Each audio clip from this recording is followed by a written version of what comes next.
PKA episode 492 with our guest Shaun Attwood. You guys will love. Kyle? Couple of sponsors tonight, Postmates and the University of Colorado. We'll get to them later on. But yeah, should be an interesting show. Welcome aboard, my friend. Hey, thanks for having me on, guys, and huge congratulations on your YouTube success. Thank you. Oh, thank you. You know, Thank you. we never get that right off the bat. That's really nice. It's called English manners. We need more English guests. See, that's what I was thinking when I was looking into your channel about how you went to prison and everything. I was like, this motherfucker with his British accent. Like I imagined like 2 days in, they're like, man, you better ask the professor about that. And like, you get like little nicknames and stuff. Did that actually happen or no? But believe me, I was playing the Harry Potter card all the way through it. I mean, you damn Yanks love your goddamn limey cousins from across the pond. And they'd be asking me if I had tea and crumpets with the Spice Girls and the Beatles and all this stuff. Yeah. That's great. Shaun, can you move your mic a little closer to your mouth? Just listen. Yeah. So why you went to prison in Arizona under Sheriff Joe? Wasn't my brightest idea to be running an international ecstasy trafficking operation in Arizona when Sheriff Joe Arpaio had created this house of horrors, Maricopa County Jail, which, according to National Geographic Channel, who did my Locked Up Abroad episode, they said it's got the highest rate of death out of all the jails and prisons in America. And 62 people died in that jail over a 5-year period around the time I was there. And they weren't just people getting beat down and murdered by gang members. Some of them were mentally ill prisoners murdered by the guards. One guy, Brian Crenshaw, failed to produce his ID for the evening meal. Guards pulverized him, broke his neck. He went into a coma. He died over a month later from severe internal injuries. Another one, Scott Norberg, he came in. The guards started beating him, electrocuting him with tasers. A female guard tried to stop it. She said, "Stop beating him. His face has turned blue." They pushed her off. They kept beating him. The prisoner started yelling, "Why are you beating him? He's already dead." His face was blue. And they could not stop beating the corpse, even though it was like they were like a pack of wolves. They've just, like the amygdala takes over and they're just ferocious and they can't stop, animalistic. Did you say that this was like during a meal? Everybody's trying to eat their mac and cheese and there's a dead guy getting beat to shit. Yeah, you see all kinds of crazy stuff like that. People having, one woman, Deborah Brayard, she was a shoplifter on a short-term sentence. Her daughter was calling all morning long saying, "My mum needs her medication. She's a diabetic." Guards were like, "Tough shit." And she started to have seizures. She was pissing on herself, crapping on herself. And the guards were just walking right around her like as if nothing was happening. Jeez. Wow. So why do you think that is about the guards? Do you think that it's a career that attracts sadistic people in part, or that they get so jaded by and this is not, I've never been to, maximum security prison, but I did watch Silence of the Lambs where maybe they just caught one eye full of cum too much and then they just stopped caring. Clarice, tell me now. This is our sinister genius and cum throwing wing. This is Did you breastfeed your baby? Yeah. Made your nipples hard, didn't it? I would say a combination. You've got good and bad in every profession. I'm not knocking all guards. It does attract some sadistic types, and the energy in the environment is so pervasively negative. Even the guards who start out fish guards, fresh looks on their faces, trying to help people, within 6 months, their faces have turned to stone. It's the same for the prisons as well. As soon as I went in, all completely gang controlled. Heads are getting bashed against toilets, bodies getting thrown around. I've got a look of shock on my face. Prisoners are coming up to me saying, "You got to get that look of shock off your face or else you're going to get smashed next." So within 6 months, I've got dead eyes. And once I got released, even on my driver's license picture to this day, my face just looks completely immune to it. We're definitely going to circle back around to your drug enterprise days because those are fascinating. Mm-hmm. But I'm really interested in the hellhole that was your prison and how it became so much worse by accident. Correct me if I'm wrong here, but your bail was something like $750,000 initially, right? Initially, yeah.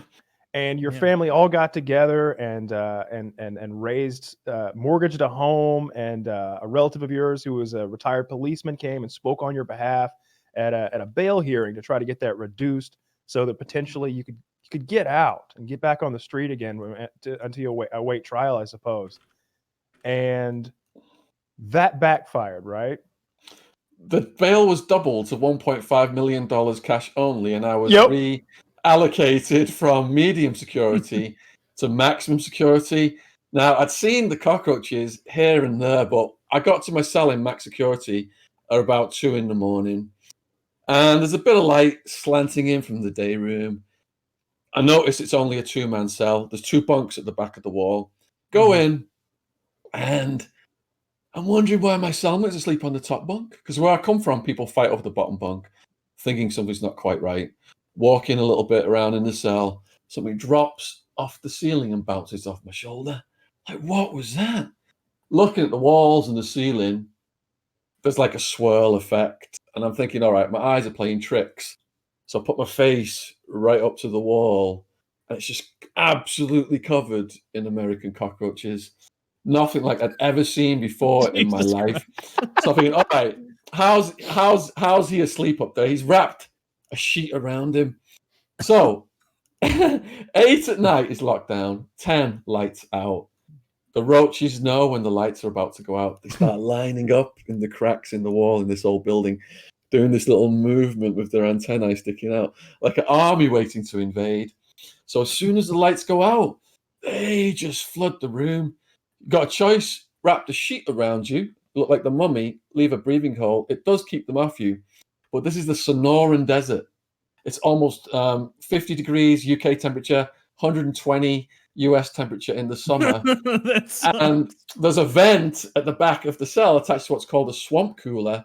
The only time that air was blowing was when the county health inspector walked through the building, and as soon as he left, it went back to the broken setting. And what I mean is we would ask the guards why it's working and just say, oh, it's broken. So wrap the sheet around me. And I've already got all these bleeding, skin infections, and bed sores from the heat. And when you wrap that sheet around you, you just start sweating so much, and you're itchy. Your skin has turned soggy because you're sweating every single day. You scratch yourself, clumps of your own skin detach under your nails. So in the end, I just throw the sheet off and let the cockroaches crawl on me. So you were just slowly decomposing every night. Yeah, rotting away. It looked like I spilt battery acid on my leg at one point. I had this just big like infection on my leg. Because I'm sat on my ass a lot, I'm getting all these bed sores on my butt. And I put a tank order in, a medical request to see this doctor, and he tells me to drop my drawers, and he's going to check my ass out. And then he just goes to grab my dick, and I pull back. I'm like, whoa, there's nothing wrong with my dick. Not yet. Sorry. I'm just seeing if you can get hard. I'm just seeing if you can get hard. I'm just seeing if you can come. I'm just seeing if you can come. Yes. When I got back to the medical waiting room, every other prisoner said he tried to grab their dicks as well. But back to the roach story. Yeah. So sheet around you, it is way too hot and itchy.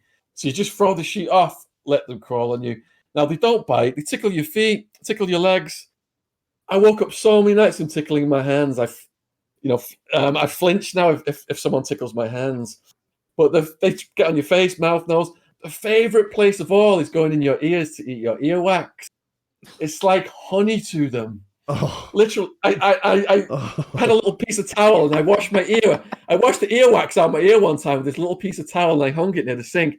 And the cockroaches, they crawled on the little piece of towel and they were pulsing right on where the earwax was. Like, honey, this is our honey.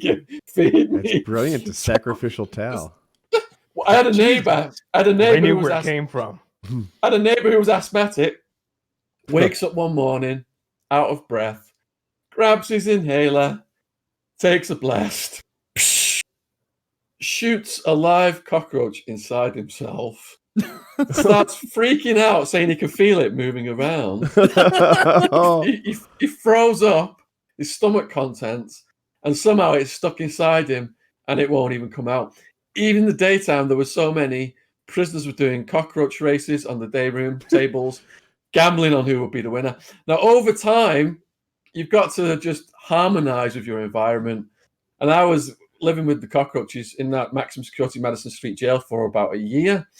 So in the end, I'm just chilling with them, watching their habits. They communicate through these chemical smells.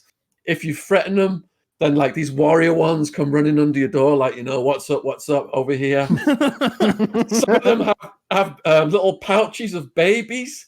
It looks like a section of a worm. And if they manage to get that under your bunk, and I would find them like attached to books and stuff, all the babies hatch and they go absolutely everywhere. Not the But babies. they will, yeah, all the little baby cockroaches, they're just all over the wall, just swirling and swirling, swirling. There was white ones. I don't know whether they were albinos or they were shedding their skin. People say they would survive a nuclear attack, and I agree. If you throw them in the toilet, they look like they're drowned. They're like this, but the little bastards are actually holding oxygen to themselves. And then I saw people just smash them and like completely flat. I'm reading my book, look over an hour later, and the fingers reformed. it's just gone on to have a nice day.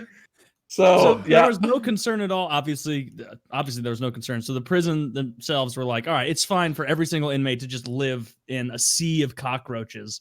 And that's just the way they live. And I'm sure that also made everybody a little on edge. Sleep's not great. And so probably made it more violent, more shitty, just a circular, pattern there, right? Absolutely. The violence was non-stop. It's all racial gangs. So I'm white. I go in.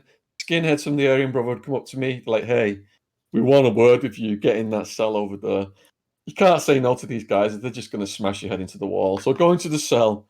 They close the door behind me so it's almost closed. Biggest one gets in my face. He's like, what are your charges? I'm new to this. My charges are on a computer printout. Legal terminology. I don't know what it means. So I give the worst answer in the world. I say, I don't know what my charges mean. Now they've got me against the wall about to attack me. What do you mean you don't know what your charges mean? Are you a chomo? Are you a chomo? I don't even know what a chomo is at this point. You learn fast. So that's child molester, and that is KOS, which means kill on sight. Yeah. So in the end, I pulled out my charge sheet. They saw I was in for drugs. They saw I had big charges. I had a big bail bond, conspiracy, $750,000 cash only. They were like, God damn, you guys the Mafia? Who guys were you killing or what? I was like, no, raves, ecstasy, we didn't kill anybody. And then they explain all the rules. It's like, if someone calls you a punk or a bitch or hits you, you have to fight them on the spot or else the whole gang will attack you. You must take showers or they'll smash you for bad hygiene. Can't go make you friends with the guards, they'll smash you for snitching. Can't sit at the tables with other races, they'll smash you for that. So they're constantly looking for people to beat up because that's how they earn their reputations and tattoos. To rise up in the gang, you've got to commit increasing acts of violence to be fully patched into the AB. You've got to kill someone for them in the jail. So there's 4 gangs. There's the white gang is the AB, Aryan Brotherhood. Then you've got the Mau Mau is the black gang. Then you've got the Chicanos, then you've got the Paisas. You've got the all Mexican Mafia. So it's just constant gang warfare in there, and it's all about the drugs. The absolute priority of the gang is getting the drugs in. Approximately 90% of the prisoners were injecting heroin, injecting crystal meth. The whole day just revolved around getting the drugs in. And that's why these jails now have created the ideal target market for gang members to sell drugs to because they can't get out of jail. And they've even got the guards bringing the drugs in for them to sell to them. And most of these people were arrested for crimes related to drugs. Young people came in back then. The biggest arrest category was weed possession. And then they leave addicted to heroin. They've got neo-Nazi tattoos. They've made their criminal connections in prison. They've got a criminal record. They can't get a job. And by the time they get out, they're converted into full-on criminals. Everybody I saw who got released just came right back. It's really sad. But that's how the prisons stay in business. It's $50,000 a year of taxpayers' money per prisoner as soon as they come back. I'd written down, does that cruelty prevent repeat offenders? I wanted the answer to that, because it would make me not want to go back again. But I guess I just It makes me not want to go. Right? But it sounds like it creates better criminals or bigger criminals. Absolutely. I mean, yeah, there's the deterrent factor, but Arizona prides itself on that. It says we've got the toughest prisons. If you look at FBI stats, Arizona's got some of the highest reoffending in the whole of the country. So it's to do with the war on drugs. If you mass incarcerate low-level drug users, which is what most prisoners are, in the TV you see prisoners are like Pablo Escobar, Hannibal Lecter. That's all the media reports is extreme crimes on one side and how easy they got it on the other. They got PlayStations, they got gourmet food, they got luxuries. And this is how the media tricks the public into hating on prisoners. But when you get in there, the average arrest I saw was a black kid or a Mexican kid with a little bit of weed getting like a 2 to 5 year sentence. I had a cellmate who got caught with a roach. He got a 18-month sentence. I was there when a Vietnam vet got sentenced. A black guy, he'd been shot in the head by a sniper. He'd won Purple Heart Medal for bravery. Prosecutor said he's unemployed. He's got a nice new car. There was some crumbs of cocaine on the car. He must be a dealer. And judge was like, bam, sent him away for almost 10 years like that. So it's a prison industrial complex that preys on the poorest sections of society. One cop said, I just go into a black neighborhood and make my arrest quota. It's like shooting fish in a barrel. Sure. I want to circle all the way back around to that bail hearing, because that had to be one of those moments where you're like just on the cusp of victory and victory is snatched away and you fall into the jaws of defeat because you were in minimum security, which wasn't fun, but not the worst scenario ever. I was in medium.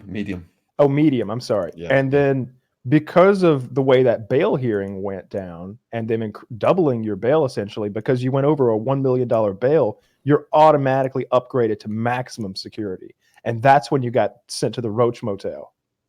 Yeah, and I've been in Towers Jail for a year. I know all the slang. I know the prison walk. So the next day when I woke up in max security, I've got to go to the white table now, the woods, and they're going to determine now whether they're going to accept me or they're going to smash me. This is max security. They're nearly all in there for murder. There was a few crystal meth chemists. So I walk up to the table, doing the prison walk with all the slang. Like, what up, Wood? What up, Wood? Where did you roll in from, Wood? Ahoy, hoy. Towers Jail. They made my bail bond over $1 million, so I got reclassed to max. They're like, what are you in for, Wood? Ecstasy. So they're asking me all these questions, and I'm thinking, I'm fitting in with these guys. They're going to accept me. Then I go back to my room, and hours later, the head of the gang, he comes down with all of his legal paperwork, and he says, I want you to read this for me and tell you if this plea bargain they're offering me is reasonable. So they saw through my act and saw I was an educated person, and I was a resource to them. That's really funny. They could tell I knew how to read, so now I'm the professor. British guy. A third of the prisoners could not read all right.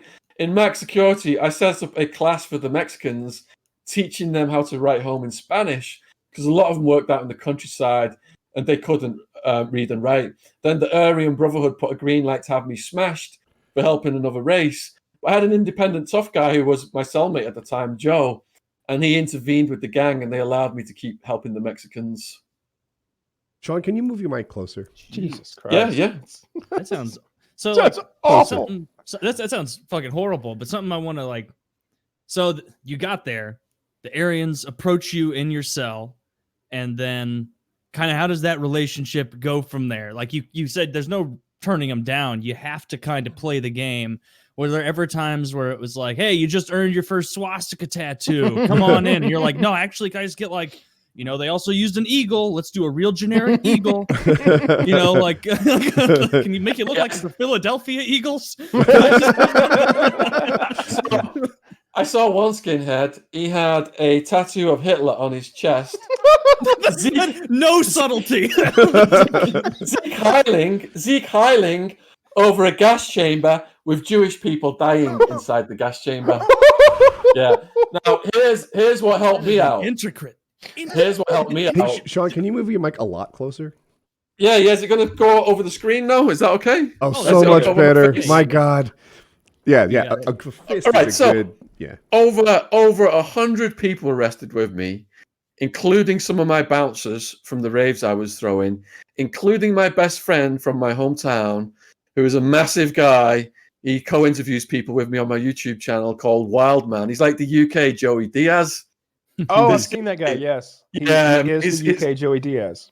His fists are twice the size of mine, and they're just all human teeth marks all over them. He's a good guy to get arrested with. So once the AB guys in Towers Jail found out I was with Wildman and that we were at one of the biggest crews in the jail, we had a coexistence with them, and none of our clique got smashed. Jesus Christ. In that first year, that was when we were all together. I think What the was most- your relation to the guy with the Hitler tattoo? Was he just like, oh no, that's Alan? I think there's some other guy who's like, even Alan goes a little far for us. I mean, Hitler chose a perfectly fine signet for us to use, and he goes for the whole portrait thing. None of us are on board with that. Don't think we're all like. Let's put it this way: when the head of the whites got moved out of our building, and there was a white boy meeting, and we had to vote on the new head of the whites, I didn't vote for that skinhead. I vote for Marco, who was out of the Italian Mafia. The Italian Mafia took over from the Aryan Brotherhood in that pod, and it was the best we ever had it. Like, these guys were running the show. Outside the jail at night, when we were all locked down, when we were all supposed to be asleep, Marco was outside the jail with the guards, smoking and giving them orders. Whenever we got raided, he would find out in advance, and anything the guards took, all our bedding and everything, would get all fresh stuff from other guards, would bring it right back to us. He had a legal visit from his girlfriend. In legal visits, the guards can't watch, so his girlfriend would come in as a legal visitor and give him blowjobs in the legal visitation room. Nice. And there was like the least violence ever under Marco's rule. I wrote a whole chapter about it in Hard Time, and it was the best of the time in Towers Jail was when the Italian Mafia were running the show. But the good times never last. What was the like meshing between the Italians and the Aryans? What was that like? An alliance because they're both white, or like their own interests? Like, I'm sure they had their own drug interests and stuff, right? There was an uneasy coexistence that culminated into a full-scale semi-riot at one point, and which ended up with us all getting moved. So the Italians, you know, when people have got it good like that and they're running things, other people get jealous because people have got nothing in prison. Mm-hmm. So the Woods were getting jealous of, you know, how smoothly they were running things and all the perks they were getting. And they were always scheming, and they always had the greater numbers. We had more numbers temporarily, but in the end, Marco got moved. He got sentenced. His next in line took over. He was a Golden Gloves boxer, and he had a lot of fights in a row, and he always won. And then he fought a Rule 11 inmate called Buster Beats. Now, that means a mentally ill person, Rule 11. There was this foul meal that nobody would eat called Red Death, and this guy would just put it in plastic bags and eat it all day long. And he was my cellmate briefly as well. He like took the legs off crickets and mosquitoes and beat them with little rolled up pieces of toilet paper. I didn't know where I was going. And they were in some sort of a Pickle Rick type scenario, but he would just pull the legs off until it's a torso, and then he would beat them with a rolled up. Yeah, and say, "Good mosquito, you're not going to leave me now," and things like this. Oh shit! He had this rap called "Dead Body Hose" about having sex with the corpses of Britney Spears and Christina Aguilera and all this stuff, and the prisoners would always make him do it. But anyway, the Golden Gloves boxer Nick, he ended up in a fight with Buster Beats. Buster Beats, these Rule 11 guys, they've got this crazy strength. And Buster Beats, he kept like Marco. The Golden Gloves guy Nick just kept beating the shit out of Buster Beats, and he'd say like, I give up.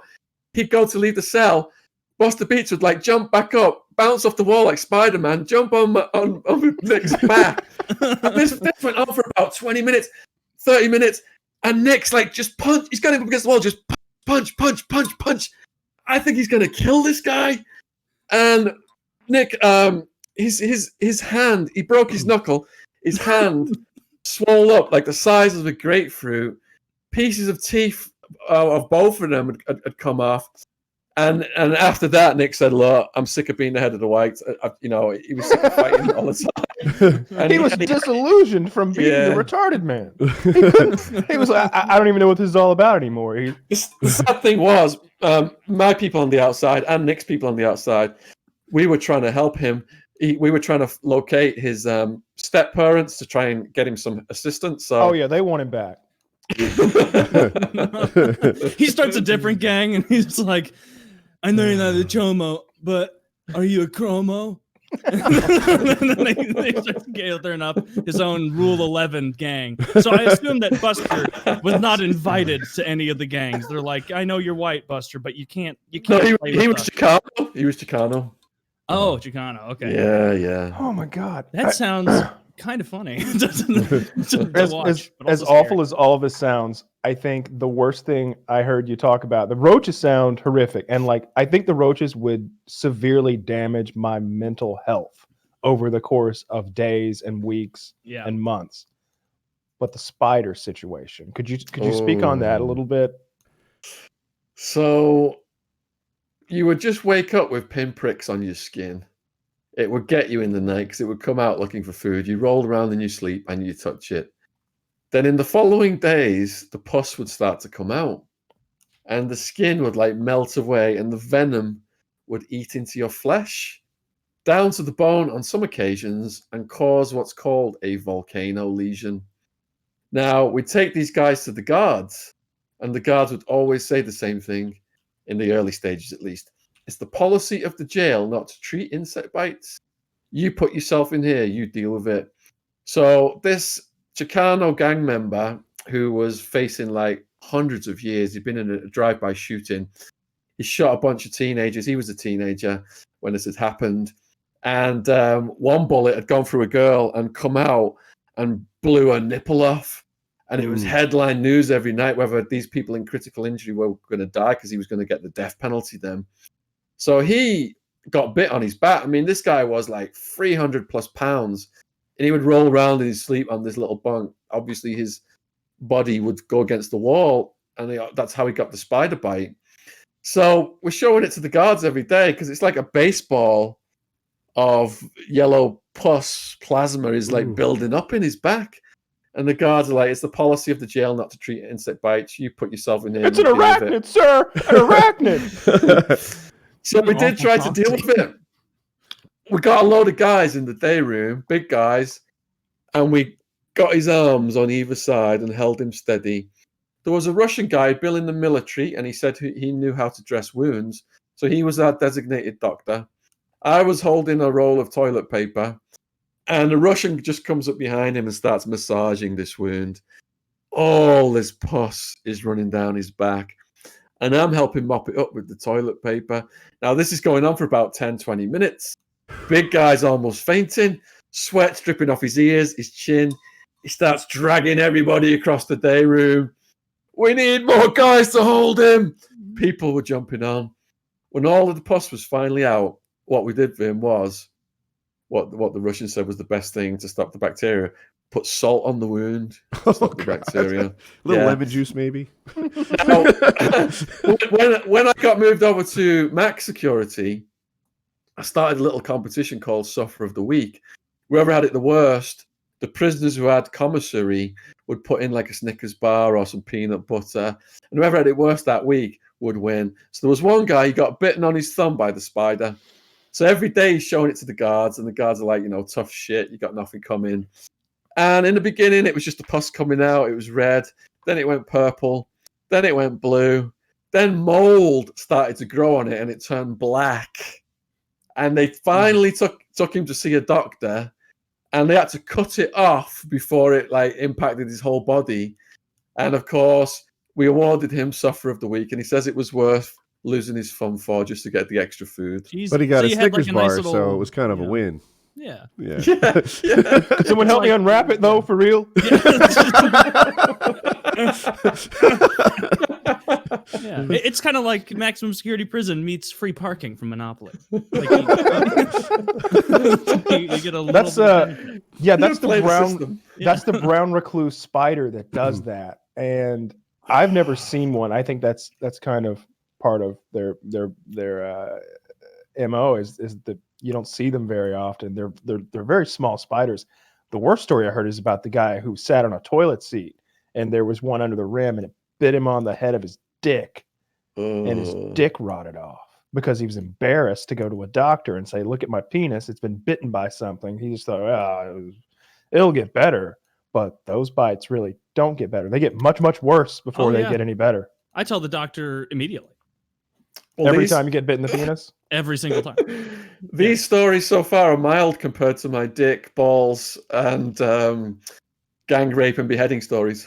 Yes, and I got all that written down.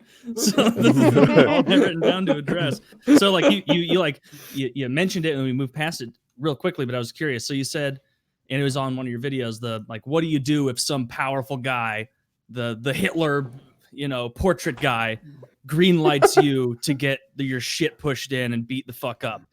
If that gets greenlit, is there any way to go to that guy and be like, "Hey, I'm so sorry, let me give you some Snickers," or is it like, no, once that's okayed, you're fucked. He can't go back on it or he'll look weak or complacent? Like, how's that pan out?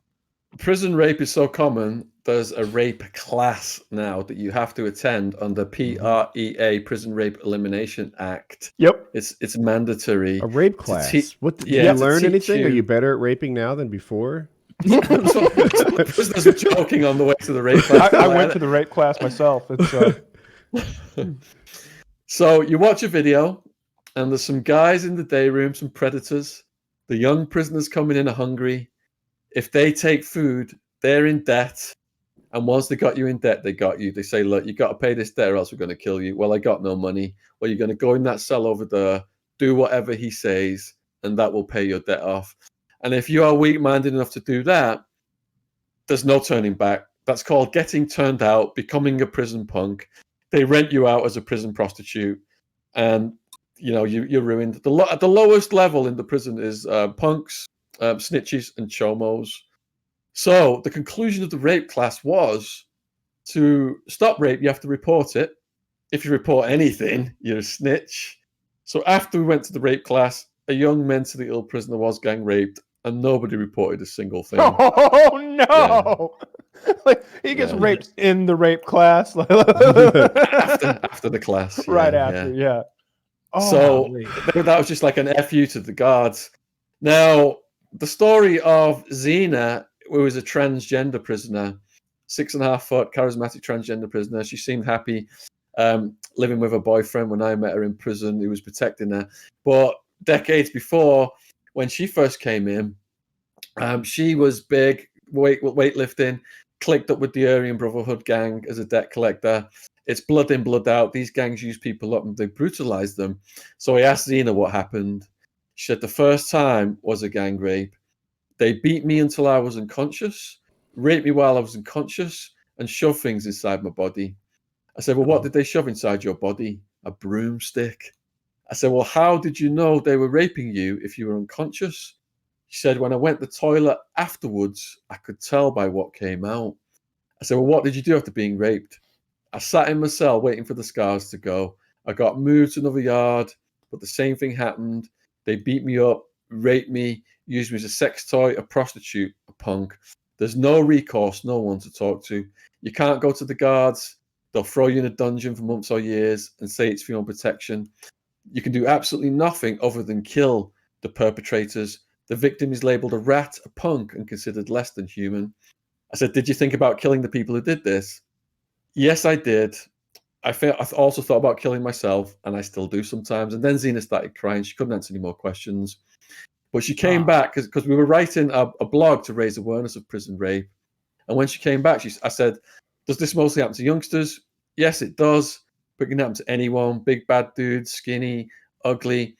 people who aren't street smart, who don't understand the mentality of ghetto life, they get picked on the most. I said, well, how did you stop it? I took the abuse for as long as I could and I started fighting. I won most of the fights. When I stood up and told them I didn't care about living or dying, it stopped. You've got to be ruthless. Now, that is understatement. Xena hadn't told me the truth as to how she stopped this gang raping business because she didn't want to risk getting in trouble for what she'd done. Xena was studying anatomy, and the next 2 times the gang members came to rape Xena, the first member of the gang to put his hand on Xena plucked his eyeball out. Holy shit. So it was dangling from the optic nerve. And that's what I thought when I first heard that story. Holy shit, is that even possible? So I had a workout partner called Iron Man in prison, and he told me to join a dojo. He told me to join a dojo when I got out. So I did karate for almost 10 years. And they teach us in karate, it's called bird beak strike. You just go bam into the eyeball like that, and it comes out on the optic nerve. Now, Xena did that twice, 2 separate occasions. That's what I'm laughing at, by the way. They came back to rape her again, and she did it again. So what's so funny is that she plucked an eye out, and they still came back. Yeah. So they classified her as extremely dangerous because that eyeball, when you put it back in, it just doesn't go back in snugly and behave normally. The fluid coating the brain can leak through the socket, and you can die. You can be blinded. You know, it can really mess your visual apparatus up. I'm confused. So Xena was a woman, and men were raping her. Why were they together? I missed something. She's okay. So Xena was a trans prisoner, 6.5 foot. Oh. When she first came in, decades before she'd met me, she was big and weightlifting, and she was a debt collector for the Aryan Brotherhood. Now, when I met her, she was tall, skinny. She was making melting plastic and making sex toys. She had her own beaded G-string. And she's cool. What she did was they tried to get estrogen smuggled in, and they tried to stop the other chemicals. So Xena wakes up one morning, grabs a felt tip pen, draws lines on her scrotum, drinks a cup of coffee, and without any painkiller at all, she's got the razor blade and she cuts the scrotum open. Now, the testicles are on branches called the vas deferens. So she goes into one side of the scrotum, cuts through the spermatic cord and the gristle, and she manages to cut one side off. Now, the other side must have known what was about to happen because it hid, it retracted. So now she's got her hand in her scrotum, up in her gut, searching for this other testicle. This is horrible. I love this. This red hot pain is hitting her now from cutting the first one off. Where she's got it tied off to stop the blood comes undone, and the blood starts spraying across the cell. She's now bleeding to death and losing consciousness, but she believes she's got to get this other one off. It's a one-shot deal. She said she could feel squishy things like organs while she's scrambling around to find this thing. But in the end, she didn't find it. And the prison was informed. Somebody saw this, and they managed to get a helicopter to the prison just in time to get her to hospital to save her life. Now, Xena was put on suicide watch for a year. And when she got off suicide watch, she cut the other testicle off. Jesus Christ. So just when that testicle thought it was safe to slink back down into the sack. Slice! This is the most hardcore individual I've ever heard of. Like,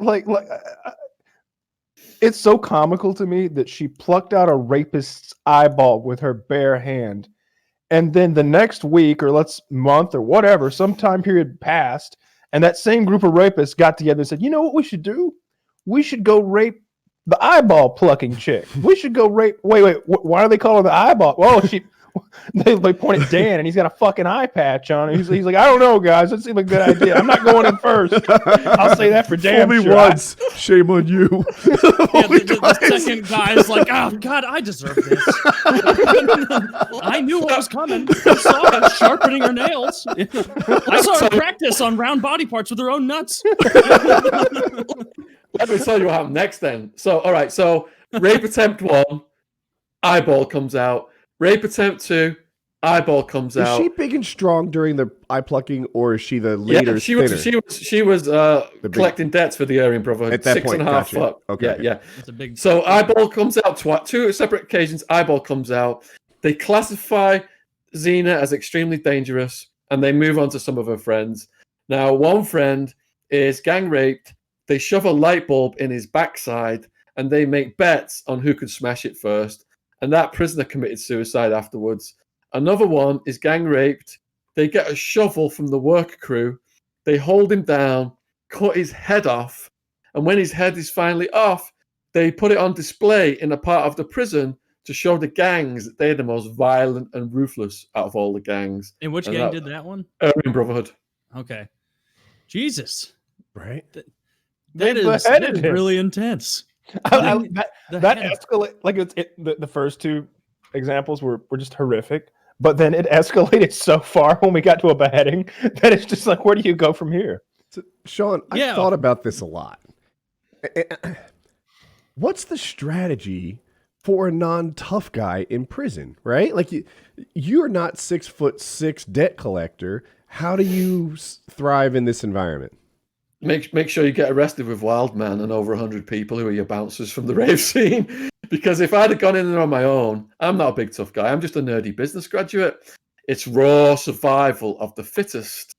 I would have been annihilated by those gang members. But once they saw there was a pack of us, they're like everyone who's coming into the jail.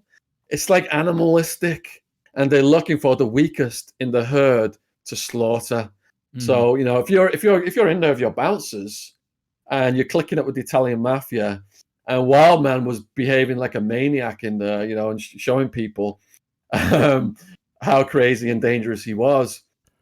People are not going to go towards that. They're going to go towards less dangerous situations to threaten people and bully people and try and extort people and get money and commissary out of them.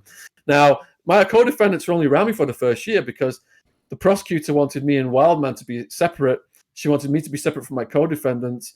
By doubling my bail, she got me away from them. So I didn't know anybody in max security. She said that we were influencing the co-defendants not to break down and snitch. Sammy the Bull, who was my competitor, 57 people got arrested with him. They all agreed to cooperate. In my case, over 100 got arrested and only 4 agreed to cooperate. Everybody hung tight, and that's because we were so close-knit. So the prosecutor was concerned that I was influencing the co-defendants. So I got moved up to higher and higher security levels away from them. Can you age out of the game? Like at some point you must be able to. If you're 79 years old, they don't expect you to be an enforcer of any kind, right? There's guys in there who've earned their stripes. There was a guy who saved my life at one point called Two Tonys. He was a multiple homicide murderer. He was doing 141 years. He'd left the dead bodies of rival gangsters from Arizona to Alaska. He worked for the Bonanno crime family under Joe Bonanno Sr., who was the longest running head of the Mafia Council, who never got whacked. He ended up living in the same neighborhood as me, Sin Vacas, in the Catalina Mountains in Tucson, Arizona, most beautiful place I've ever lived in my life. And Two Tonys, he took me under his wing. I had a situation when I got moved over to a prison where I didn't know anybody, and Two Tonys found out and helped me out. So I get to this new cell, don't know anybody. My cellmate is a serial home invader, torturer. He's breaking into people's houses, mostly drug dealers, tying up with duct tape and taking ball-peen hammers to their kneecaps. That was his favorite method of torture. So I show up in his cell, and he says to me, I put my property down on my bunk, and he had some artwork up there. And he's like, you need to be more aware of your fucking surroundings. And he starts threatening me, saying I could smash your brains in while you sleep. I've got a padlock in the sock. And he didn't like me from the get-go. He was an old con. He just wanted to run his illegal tattoo shop and do his heroin and everything in there. He didn't want me in there. So he schemed to get rid of me. Now, he had a mate, a big guy, 20-plus stone, which is 240 pounds. And they timed it. Prison is like high school mentality with deadly consequences. They knew my parents were flying 5,000 miles to visit me for Christmas. So they timed it. This big guy attacked me just as I'm walking down this corridor to visit my parents. So he sneaks up behind me. He's like, bam, bam, chicken shit move. Didn't get in my face. Comes up behind me, kidney punching. And, I'm not skilled in the arts of fighting at that point. So I turn around, start throwing some kicks and punches. You got no choice. The prisoner's looking at you. If you don't hit back, you're a punk. Everyone's got to prey on you. I'm throwing some kicks and punches, and I end up getting beat down on the floor. Didn't work out well for me. Fortunately, a staff member came, and it ended. My mom sees me at visitation. I'm all injured. She asks what's wrong. I can't say, She's already had a nervous breakdown on my situation. I did manage to get moved out of that cell. And my new cellmate, Long Island, he come from a prison where his neighbor said to him, look, I did business with this guy on the streets called English Shaun. He's a good dude. If you run into him, look out for him. Now, bear in mind, there's 60,000 people in the Arizona Department of Corrections at that time. So it's weird how people came out the blue to help me. People came out the blue to harm me. So Long Island goes, look, I've got a friend, Two Tonys. You want to play a game of chess with him? He knew if Two Tonys liked me, he would take me under his wing. He didn't tell me that. He was a bit more slick. I said, yeah, fine. What's he in for? Oh, he's old school mafia, multiple homicide murder, 141 years. I'm like, whoa, hold on a minute. You want me to play chess against this guy? If I win, I might be next on his list. He just goes and gets him, and he comes down the stairs like Uncle Junior. He's already served 20. He's already served 20 plus years. I'm stood in the day room over the chessboard, nervous, sweating. He sees that. He puts me at ease in a fake British accent. He's like, "Have you have bloody tea and crumpets with the Beatles?" And joking around, clowning around.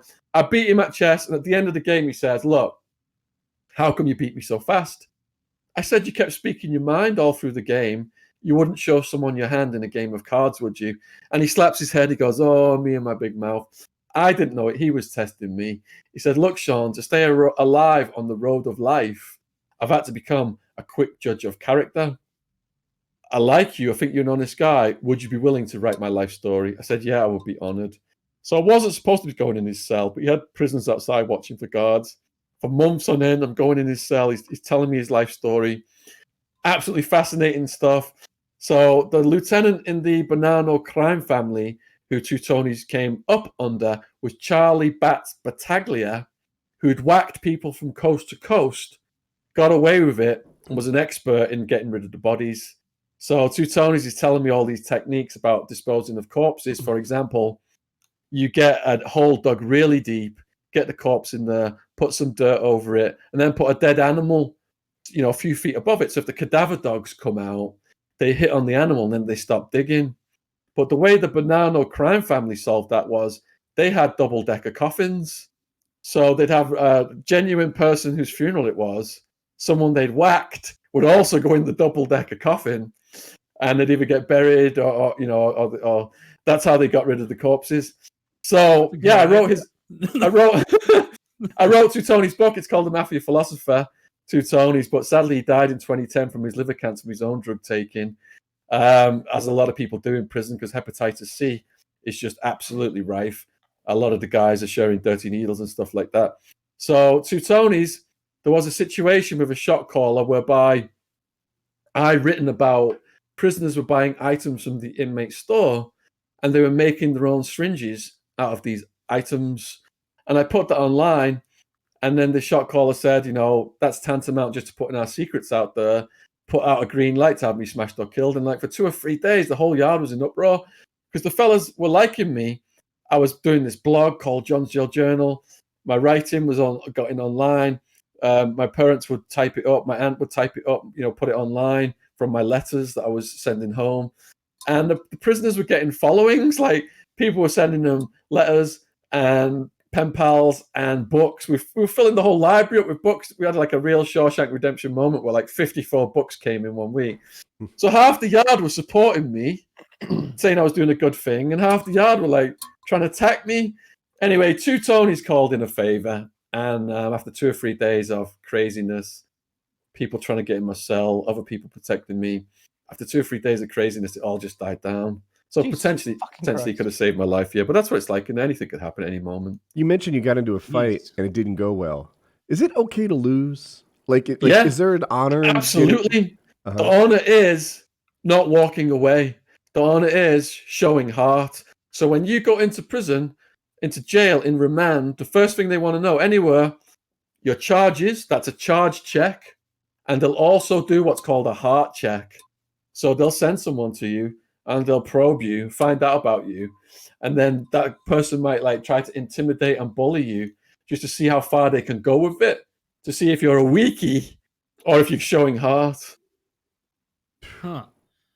So what's the correct? I imagine that's a tightrope, right? Like if one of, let's say you weren't on Two Tony's good side, and he sends some, big Italian lug into your cell. How do you walk that line of not being outright aggressive towards him when he starts threatening you, but also not looking like a bitch? Because I'm sure you go too hard at him, he'll be like, "Yeah, this guy's a fucking problem. Let's whack him," or whatever the hell it would be. So when I was living with the serial home invader torturer who got his friend to attack me, before his friend attacked me, I sensed that was brewing, and they would come in the cell and talk shit to me, and I thought it was going to go off in the cell. And I'm thinking in my head now, if these guys are just going to punk me, that's it. It's over for me. The rest of my life in prison, I am just screwed. So I had like my pens right next to me, and I was just going to go stick a pen in one of their eyeballs. I would just had to make it. I would have to have made an example. Otherwise, I would have been raped, attacked, extorted, everything. So it's that tense all the time, and I could barely even sleep. I'm not a violent person. I'm thinking there's 3 guys in here, big guys. They could just fucking take me down and rape me or anything. If I stick a pen in one of the eyeballs, if they try to rape me, I'm just going to straight shit in my hand and fucking just rub it all over them, rub it in their faces. These are the levels of demented behavior that these environments force you to think about what you're going to have to do, because you're going to have to retaliate full on if they do something to you. Otherwise, you're a punk. My next question. Is it okay to win, right? Let's say you're in a fight with some guy and you win 1 out of 10 tries, right? Like, your odds and you think you've got a 10% chance of winning, but it's your lucky day. Now what? You know the score. That guy knows the score. Does he get rematches until you're properly punished for winning a fight? Is it okay to win? It depends on the level of the beef. So most beefs are squashed with a one-on-one fight. The gangs do not want people jumping in on either side, whether it's within a race or outside of a race. Got a bunch of whites jumping in, a bunch of blacks jumping in. You got a race riot, jail gets locked down. No one comes out of their cells for 3 days plus. The drug business stops. The absolute priority is to keep the drug business running at all times. If 2 prisoners have got a beef, then the leaders of the gangs will say, right, that cell under the stairs, you guys go in there and squash the beef. And you'll see it happen. You can watch it from around the day room and stuff. These guys will fight it out. And at the end, they're having a hug and having a smoke together. Now, there are beefs that can escalate into life and death stuff. There's feuds on the streets that carry over into prison. And there's guys that will just go and pick up a shank and come back and try and kill you. So you've got to be very wary that, who you're dealing with. And as long as it's at that low level, harmony is restored after the beef is squashed. When they take 2 people in the cell under the stairs and say, work it out, do they ever talk it out? Like, I didn't say Chomo, I said Chromo. I thought you had Down syndrome. And they all laugh it off and move on. Do they ever talk it out? You know what? Two Tony said he has used humor to diffuse many a potentially violent situation. But talking it out is more on the female side. In the men's side, they're fast to the fists. You see a guy, he'll be walking down a corridor, he'll look at a guy say, what are you looking at? He'll say nothing. You calling me nothing. Bam, bam, bam. It's on just like that. It's like a powder keg of stress, especially for the guys who are unsentenced. So being unsentenced is more stressful because you don't know what's going to happen to you, and you're looking to take that stress out on somebody. I asked you what the strategy was, right? For a guy who's not, Herculean. It sounds like losing is it. Like if I go in there, I can't beat up these guys. Just go in, show heart. I hope they accept that. It sounds the toughest guys have the highest mortality. Look at Nick. He was proud of winning all these fights. The more fights you win, the more challenges you get. Everybody wants to make their name off the toughest guy in the building. So eventually you're going to come a cropper. My strategy was, I've done prison survival advice videos, And one of them is titled Make Alliances with the Right People. I had Wildman going in. I had 2 Tonys later on. Okay. Why Wow. did that guy torture? You mentioned it was mostly drug Just for dealers, fun. but He enjoyed it it. wasn't all drug dealers. It sounded like he had a method or like a motive. Oh, he loved it. He loved it. So he was. He I guess was, everyone needs a hobby. Okay. he was going to court one day, and he was in a holding cell, and there was a suspected chomo. So he held a kangaroo court with him as the judge, and it was decided to stab the chomo, tie him up, and stab him, which he did. And then he put a knife into the eyeball of the chomo. He didn't gouge his eye out. He just put it to the eyeball of the chomo like he was going to take the eyeball out. And he told everybody in there, if any of you snitch on what I've done, I will find you, or someone in the prison system will find you. We'll fucking take your eyeballs out. We'll fucking eat them. Jesus. So that was just kind of his. Some people like to read. Some people like TV shows. Some people like exercise, and he liked breaking people's knees with ball peen hammers and threatening to gouge your eye out. Oh yeah, and the day he got arrested, it was headline news. They had like a tank on the street, and they had like helicopters over the house. And in the end, it looked like he was going to go down in a shootout. But in the end, one of his female friends came forward and helped the negotiator get him out. He was full on hardcore. Where the different gangs, like you said, like it's all about business at the end of the day. They want to keep making their money. They want to keep getting their drugs. But was there almost like a hierarchy, like among the non-gang related prisoners, where it's like, oh, okay, thank goodness the Italians took power from the Aryans. You know, they all suck, but at least the Aryans, you know, they were way more brutal. Or the Hispanic gang's in charge right now. I really hope that the black or whatever gang takes power because they're being so brutal. Or was it all like mutually assured destruction? The Hispanics cut a guy's head off, and so then the Italians and the Aryans do it, and then the blacks have to show they have to do it too. Like just constantly one-upping each other, or what was that dynamic? Okay, the reason that everybody's prison stories are different, and some people will call other people out and say it's not like that, that rule isn't right, people don't behave like that. Well, the reason that everybody's prison stories are different is because every prison yard has different prisoners, different guards, there's different rules depending upon who the leader is. For example, I was in one building where every night there was like a fellatio show. There was a white guy getting a blowjob from a trans prisoner in the building opposite, and we'd all watch it and just do this like running commentary of jokes, which was the funny thing. But when that head of the whites got moved out of the building and a new head of the whites came in, they sent word to the opposite building saying that white guy getting the blowjob was going to get attacked the very next day unless it stopped immediately. So it depends upon the characters who are in charge, and that's constantly changing. That makes sense. So I watch another YouTuber. What's Wes's last name? Is it Watson? Wes Watson, yeah. Yeah. And he takes a lot of pride in the fact that he was a shot caller. He was in charge. But hypothetical Woody doesn't want to be a shot caller. That's a lot of attention. And I don't think shot callers have a really great track record of an easy time, right? At some point, someone... Is it good to be the shot caller? It seems like a bad strategy. If you're a big, tough guy and you can handle yourself, there are perks. And respect to Wes Watson, he's blown up on YouTube. He's doing really good. My co-defendant, Wildman, loves watching his videos. Every time I go to his house, he's got a Wes Watson video on. I think they're going to end up doing a Skype. I'm training Wildman right now in Skypes.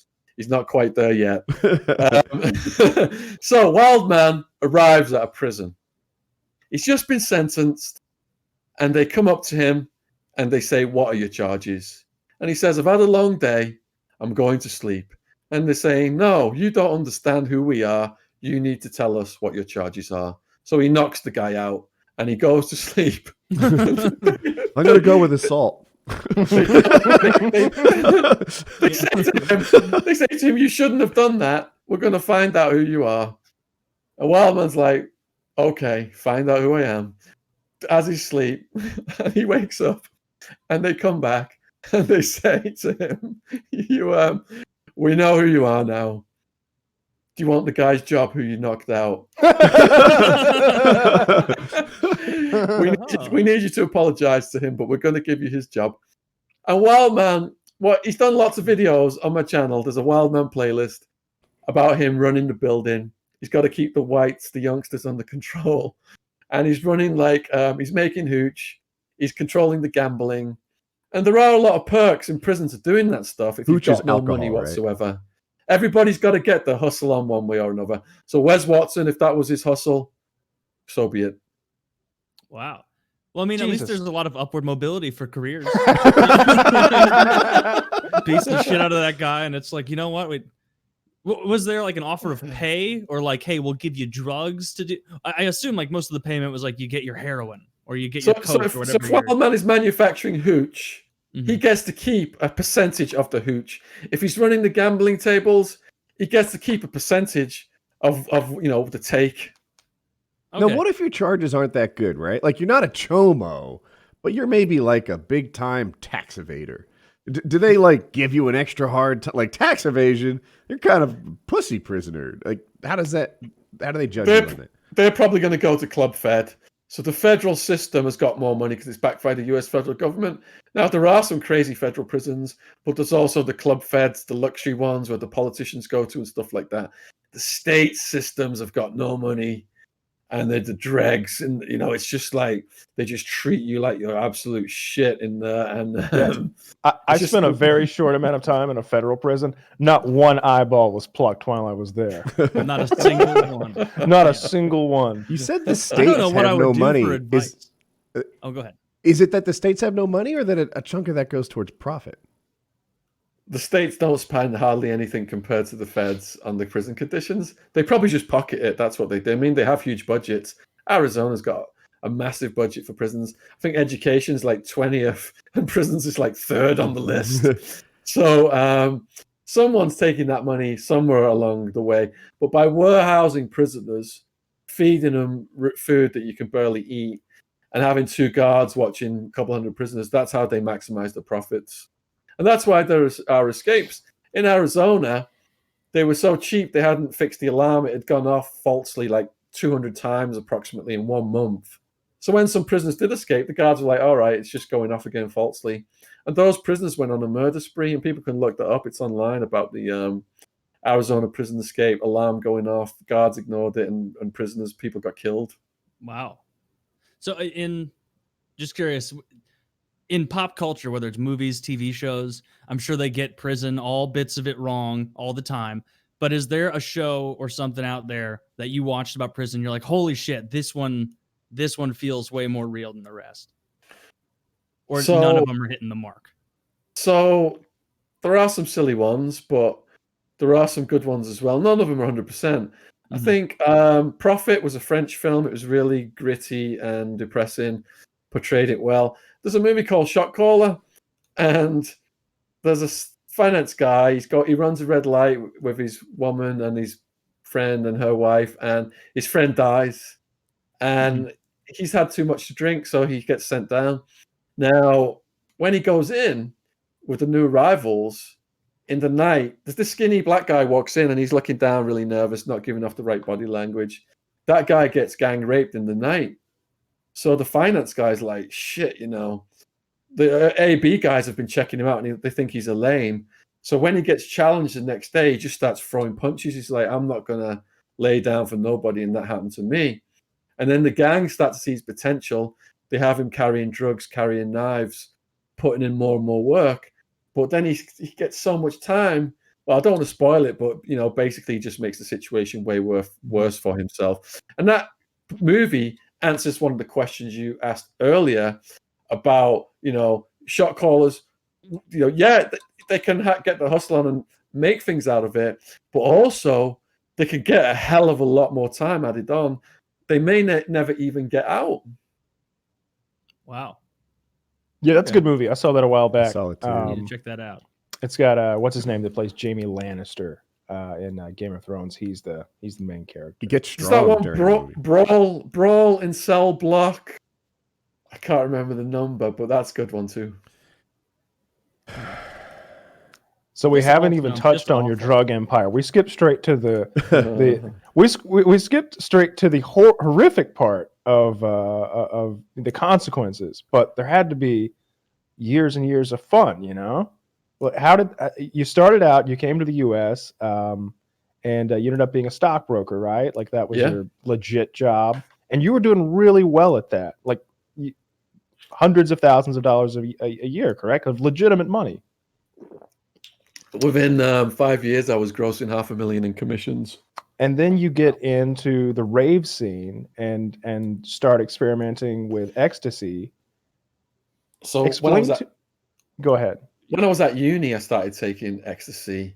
And before the rave scene, I was too self-conscious to dance, wouldn't go up and talk to women. I had social anxiety. I almost got beat to death by some drunks when I was a teenager, which compounded my anxiety. But then when I took ecstasy, I couldn't stop dancing, wouldn't stop talking to women all night long. And it became my religion. So I told myself, my goal was to become a millionaire by the time I was 30. I started to trade in the stock market at 16, started following at 14. My economics teacher was giving me classes of my own. And I did achieve that goal, but I had no common sense. I'm in my 20s, testosterone fueled, no emotional maturity, grossing $500,000 a year. I'm having to get to the office for the 6 o'clock in the morning sales meeting because we're on New York stock market hours in Arizona, getting burnt out on that business, thinking, all right, do I want to keep doing this or should I try and make money for the party scene? And that fateful decision cost me everything. So what was that decision like? It was just you were so addicted to maybe not the drug itself, but I'm getting pussy. I feel like I'm a cool cat now. I'm not shy. I'm dancing the night away. I'm willing to roll the dice on this. I'm not going to end up in prison. Not the real thing. What took it to the next level was Wildman's first visit. So Wildman, while I was working up the ranks of stockbrokers, was in prison in the UK. Now, he was my best friend since childhood. And my goal was to get him out to America and have him channel his energy into becoming a professional wrestler. This is how idealistic I was. So, so I rented him a house by the George and Dragon British pub in Central Phoenix, thinking he'll just go to the pub while I'm at work, chill with the expats, have a beer, and nothing bad will happen. Now, within a couple of months, me and my girlfriend show up at Wildman's place, and a bunch of Mexicans answer the door. I'm like, where's Peter? They're like, Peter? Yeah, Peter, he lives here. No, we didn't order pizza. No, not pizza. Peter, where's Peter? And then they all pull guns out, and me and my girlfriend start backtracking across the road. And then Wildman just bounces over the road, all smiles. I'm like, we just nearly got shot. What's going on with your place? He says, they are the local crack dealers. The guy at the back, he's from Colombia. He's running the crew of Mexicans. They like to move around a lot, so I've rented them the place. They're buzzing because I can do $100 crack rock in one breath. They love it when I do that. And so do I. They're giving me all this crack for free. And I'm just living at their place over the street right now. They like to move around. So Wildman, wherever he went, he took control of the street people, and he just started to do endless amounts of crack and crystal meth. he would smoke it nonstop, and he would stay up for 2 weeks at a time. He would go off on a walk for 2 or 3 days. We didn't know where he was, and he'd come back with holes in his shoes and his feet all bleeding. He got hospitalized. I mean, it was so hot out there in Arizona. He got hospitalized. His heart, something happened with his heart. So we went to visit him in the hospital, and they got all these sensors on him and the monitors and shit. And he says, look, this thing happened to my heart. I was dehydrated, blah, blah, blah. Give me an ecstasy pill. I gave him an ecstasy pill. I thought he was just going to take it when he got out to celebrate. And he popped it up right there in the hospital. All the things start beeping and shit. So we all run out of that place. And Wildman's apartment, that one I got him, didn't last very long. A guy came over to buy drugs from the Mexicans. Wildman had never seen guns before. The guy started to demonstrate his gun to Wildman and shot himself in the head and killed himself. And that place ended with a corpse on the doorstep. and the cops coming out and everything. So Wildman then moved over to a place on the west side. Your stories escalate quickly. That's a good ass story. So we went to McDonald's and then an asteroid hit the building and everyone exploded. At least Wildman lasted a few months at that first place. He only lasted a few days at the next. So he moves in with 2 women and a bouncer from a club on Van Buren. This guy's a steroid head, disco dancing cowboy with permed hair, claiming he's a member of the Gangster Disciples. And it was the girls who had Wildman move in over there because they were behind on the rent. So I cut a check to the office. Wildman moves in. But I knew Gangster Disciple guy was going to be a problem. So within days, I get a call from the office saying that Wildman's roommate has been attacked by Wildman and he needs to move out. He's getting evicted. I said, well, how do you know Wildman's roommate has been attacked? I mean, what proof do you have of this? And she said that the Gangster Disciple dude was seen fleeing from the apartment in the middle of the night by the neighbors with plasterboard dust all over his head and face. And there were multiple holes in the walls. He didn't put his head through the wall. Fortunately, he did this so fast, I was able to stop the check. They hadn't even cashed the check. So the girls that he was living with said, look, we know another apartment that's behind on the rent over in Tempe, Arizona. And this now Let's roll was the dice for beginning. this guy again. This now was the beginning of the criminal enterprise. So he moves over to Tempe, Arizona. This is party town now, and we're partying there every weekend, and we're getting like up to 50 to 100 pills from the local dealers. That's all we could get.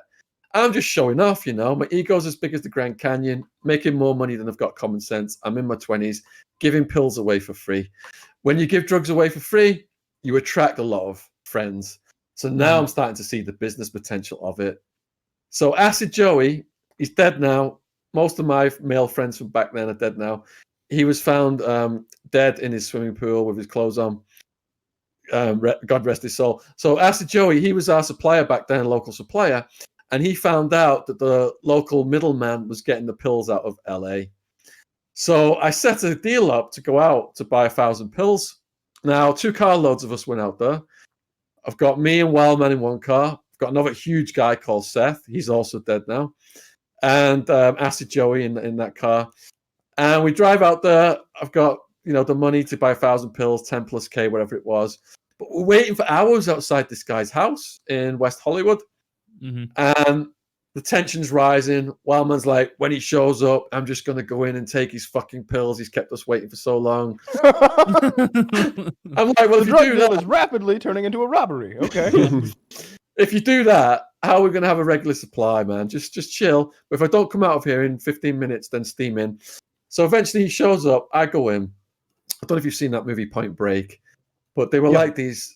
Sol was the dealer, and he had all these surfer gangster dudes straight out of Point Break in there. I'm thinking, am I going to get jacked? Are the cops watching these guys? So I'm quite nervous. I've got all this money on me. I say, all right, I've got the bills. Where's the pills? He goes in the back room. I'm thinking, is he going to come out with a gun, just take this money off me? There's nothing I can do, pretty much. He comes out with the biggest bag of pills I've ever seen in my life, like mid-species. So I say, all right, before we do this deal, is it okay if I try one? He goes, yeah, sure. So he gives me a pill and I put it in my mouth. He goes, do you want a drink with that? A chaser? I said, no, I'm just going to chew it to see what it tastes like. Because over the years, I'd learned what a good pill tastes like. A good pill should be 100, 125 milligrams of MDMA and clay. So I'm chewing this pill. He's looking at me like I'm crazy because I'm just chewing a raw pill. And it tasted like the real thing. So I did the deal, left, go back to Wildman's new place in Tempe, Arizona. And within a weekend, they were gone. So that was it then. I'm thinking, right, the business experiment has succeeded. I no longer need to be a stockbroker. There's an arbitrage opportunity here. These pills are going for $25 to $30 in the clubs. That was going to be my question. You took that bag of pills, and how much money did you pay for them, and how much did you turn that into? I think that first transaction, probably about $12 a pill, which slowly went down over time until at the peak of it, I've got about 200 people working for me, and I'm getting them out of Holland for like $2 or $3 a pill, bringing in like 30, 40,000 at a time. How often, how long did it take you to get through 40,000 pills? Oh, this is over the years. So Sammy the Bull moved in towards the end of things when things started Loving the getting dark. nicknames. This is great. Yeah. That guy's famous. I know. I got in with the locals in about 96, 97 when I was just raving with them. So the locals would come up to me with their projects, their party ideas. Their nickname for me was the Bank of England. And they would ask me to invest in their party ideas. Now, over time, what I did was all these little cliques that were throwing the parties were competing. I unified all those little cliques and incorporated them into my enterprise. And it was structured like a corporation. So we've got a head of every faction. And then there's crime family dinner every month for the heads of the factions. And people say, all right, they're going for 25, 30. You're getting them for $2 or $3. That's a lot of money. Mm-hmm. But I think it was Unilad or Lead Bible. They did like a graph and they made an error on it as well. So I'll correct that for you guys. So if I'm getting them at 3, mm-hmm. I'm giving them to my head of a faction, maybe 5,000 at a time on credit at $10 a pill. And then he's giving them to his middle guy at 15, 20, and they're getting sold on the streets, on the clubs, 25 to 30. So my profit might just be $7 on 40,000, but it's still $250,000. Yeah, that's a lot of money. Jeez. What was the fun of it? I'm sure at the beginning, like you said, you're bullheaded, you're young, nothing can take you down. Was the just amount of fun you were having pushing down all the stress? Because like I'm a very high stress person. I can't imagine having a fucking ecstasy drug empire under me. Like, were you just always running through your thoughts like, oh my God, what if one guy flips and then it leads to this and then back to me and then I'm fucked? Like, were you constantly paranoid or just so wrapped up? Okay. This journey, as you'll see with all journeys of people getting into the drugs game, has a cycle. Mm-hmm. The beginning is the fun, the glitz, the glamour. I'm throwing parties for up to 10,000 people out in the desert, got 4 stages, got DJs flown in from around the world, got my bouncers running around, armed to the teeth. I'm the man now. I'm Mr. Cool Guy. Women coming up, ravers, striptease dancers coming up all night long, thanking me for the pills. Guys coming up, giving me hugs, thanking me for the party. And that is just one big ego feed. Mm-hmm. Like I said, my ego was as big as the Grand Canyon. But yeah, that was motivating me to keep doing it. The amount of, knucky you get. My third wife she was doing lesbian internet porn when I met her. She was very intelligent. She had a degree from the university there in Tucson. And her thing was that women could join us sexually, give us both oral pleasure, but then the woman would have to leave and we would have full-on sex. And that even carried through until our wedding day. On our on our wedding day, we went to the Little White Chapel in Las Vegas. And on the way back, I think we were staying at Caesar's Palace. Someone on the strip just hands us one of those sleazy magazines. This is in the late 90s. And she's like, I want to go to a brothel. It's my wedding day. I want to go to a brothel. So I'm thinking, who am I? Yeah. Who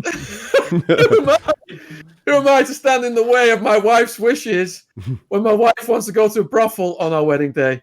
I've got to satisfy this demand. So I start calling the brothels in Las Vegas. I'm saying, look, me and my wife want to come over. And they're like, these are gentlemen's clubs. You can't bring your wife over here. That's not allowed. So I'm like, going limp now, thinking this isn't going to happen. Mm-hmm. And she goes, she's getting more and more pouty. And then she goes, well, just call a woman out to the room. So I think the same thing's going to happen. I call a number in this magazine.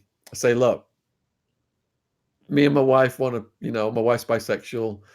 We want to be pleasured. Do you have a woman, that fits this?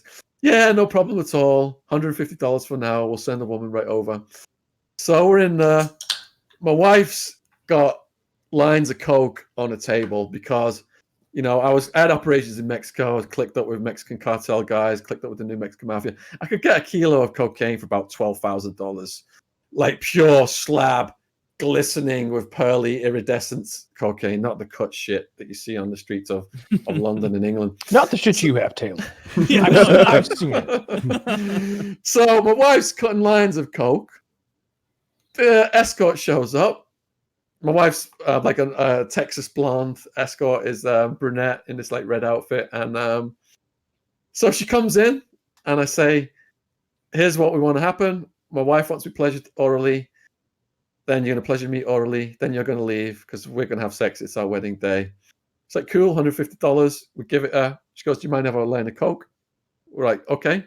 So she like makes this Master Blaster line of coke. We're like, hold on a minute. We're from Arizona. We're on the Mexican border. That's pure stuff. I can handle my shit. Blah, blah, blah, blah, blah. All right, so who was I to get in the way? She does this Master Blaster line. My wife's on the bed. She goes down on my wife. I'm watching this, getting turned on. Want to jump on, but I can't. You know, my wife set the rule that she gets pleasured, I get pleasured. Girl has to leave. We have sex. I'm abiding by that. But I'm getting really aroused watching this. Then that bit's done. The women jump up. The escort does another huge line of coke. So by the time I get on the bed, she's so high, she grabs my dick with this iron welder's grip. And she's giving it this on my dick. And I've got to hold on to my nut for my wife because it's our wedding day. I'm about to bust one. So I'm thinking like Pythagoras' theorem. I can see Margaret Thatcher. Blah, blah, blah. It's impossible. Try and make my dick go down. I'm just desperately holding on. And in the end, I had to stop it. And it's time now for me and my wife to consummate our wedding. But the escort, she jumps up, does more cocaine, starts to tell us her life story. And I felt really sad at this point. But my wife didn't. She pulls out a picture of a kid. She's like, I'm out here from Nebraska. I'm new to this. You know, I'm a single mom trying to make money for my kid, doing things that I don't, necessarily want to do. I think you guys are the coolest couple in the world. Why don't you take me back to Arizona? Can I come out clubbing with you guys tonight and all this shit? My heart's open, but my wife's just like getting furious. And she's just like looking at me. So in the end, the escort goes to the toilet. My wife says to me, do you want to get rid of her or should I? And in the end, I just said, look, I'll get rid of her. She goes, the whole point of calling escort eyes out, they fucking leave your room when the business is done, and this girl's never going to leave. So, okay. I said, all right. I'll politely get rid of her. I'll tell her we got to go clubbing, whatever. So that's what we did. And yeah, man, your question was, why was I involved in this drug empire? A motivating factor, if you're the party kingpin. No, you've sold me. This sounds really dope. Because, I had guys running the ecstasy through strip clubs, and I had striptease dancers running the ecstasy through strip clubs. So they get all the money then from the customers, and then they come to our after parties. So at these after parties, I'd rent like the Hilton Villas in Scottsdale for days on end. People be going around in roller skates and on bicycles, just naked. People putting, candle wax on each other. There'd be a jacuzzi on each end. And it was just a really good vibe. We had all these DJs in, never any violence. And you didn't even have to be having sex. People just being cuddle puddles, massaging each other's shoulders, doing the Vicks inhaler thing. Someone just touches your skin, you're on ecstasy. You almost have an orgasm. What's the Vicks inhaler thing? So when you're on ecstasy, your senses are heightened to a certain degree. And when you do the Vicks inhaler, it just goes throughout your lungs and you just like have this wave of bliss. Huh. You mentioned the stages of success. You're like, hey, at the very beginning, it's a big party. It's fun on the rise. Can you continue on what the rest of that path looks like? Absolutely. I don't want to glamorize this here. I fear that I may be at risk of doing that so far. Let me make this clear to the audience at this point. My job now is going to schools and scaring the living daylights out of kids with the jail conditions and the consequences of drugs in the hope they won't get involved in drugs and crime. And I also donate books. My book, Hard Time, is about the jail conditions. I've donated 20,000 books in the last couple of years to school kids and prisoners in the hope they won't, do the stupid shit I did. So going more over to the consequences side of it, then you do eventually enter the dark side of drugs, because every time you take drugs, you're always chasing those first highs. First time you do ecstasy, yeah, you have the time of your life. You're dancing all night long. You're telling people your life story, and the next time you do it, the pleasure goes down a little fraction that you don't notice. And in the background, the pain, the side effects, rises a little fraction that you don't notice.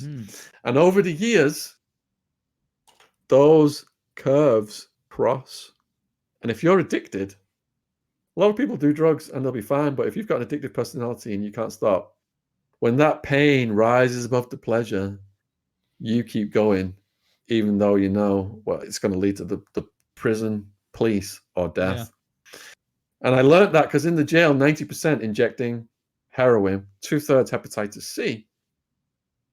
All the day revolved around getting the drugs in, even though they knew they were going to die. Yellow jaundice skin, teeth rotting out. And that made me ashamed of putting people on the road of drug use. I saw this is the end of that road. This is the horror of what it leads to. And I knew I couldn't change my past. So I resolved to just go out and share my story so others wouldn't make my mistakes. So over time, we had a good run. And you start mixing your drugs up to chase those early highs. I think there was a newspaper article, they called us the Zek tribe.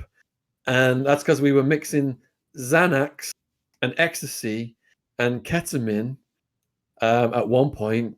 Coke and ketamine, we call, like CK, we call that. Are you writing this down, Taylor?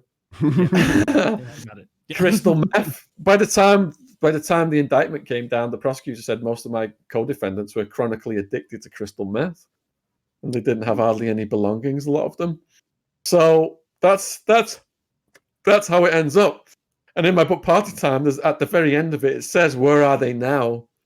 And nearly all my male friends from back then, one by one, are dead because of the lifestyle choices. You mentioned you were making. Go ahead, buddy. You mentioned you were making about $500,000 a year before the drug thing off your finance commissions. Is that what I meant? So that's the stupid thing. I didn't even need to be doing the drugs. I was worth $2 million in the stock market during the .com bubble. So money wasn't even your motivation for doing the drug thing. Absolutely like $500,000 a year. Like some people make more, but that's enough. You're not hurting. You can buy anything you want. Most. I've written the longest ever book about Escobar. It's over 1,000 pages long. Pablo Escobar's story. I've researched the shit out of his life, and there came a point in time when his brother said, "Look, we're worth billions. Why don't we just buy our own island, kick back? Rival gangsters won't kill us. We won't end up in prison for the rest of our lives. We can live happily ever after." Effectively, Pablo Escobar turned around to his brother Roberto and said, "You want me to kick back on some boring ass island? On a deck chair, sipping a margarita," I'm just paraphrasing. And when I'm running a multi-billion-dollar business, when my money puts the president of Colombia in power, when thousands of people are working for me, it's all ego. It is psychological. The lifestyle is more addicting than the cash and the drugs. That makes sense. Now you left it, right? I'm sorry, Taylor. Do you want to finish your thought? No, go for it. I think I read on your Wikipedia page that you stopped doing the whole party drug thing. Like you left it, and they kind of convicted you, what I'll call from the grave. Like you were done. You closed shop, and they still came after you. Am I right on that? Yeah. What happened was, I'd met a woman, fallen in love, and she taught me out of it. And I'd quit a year before I got caught. I thought they had to catch you with drugs. They don't. Statute of limitations, Arizona. Anyone from your past within 7 years, if they tell the cops they did a deal with you, they've got you. They've got a witness. Something I forgot to mention about the dark side of drugs then. When Sammy the Bull's crew started to move in, that is when it got really dark. Those people brought in the feds and all the undercovers. They lit the scene up.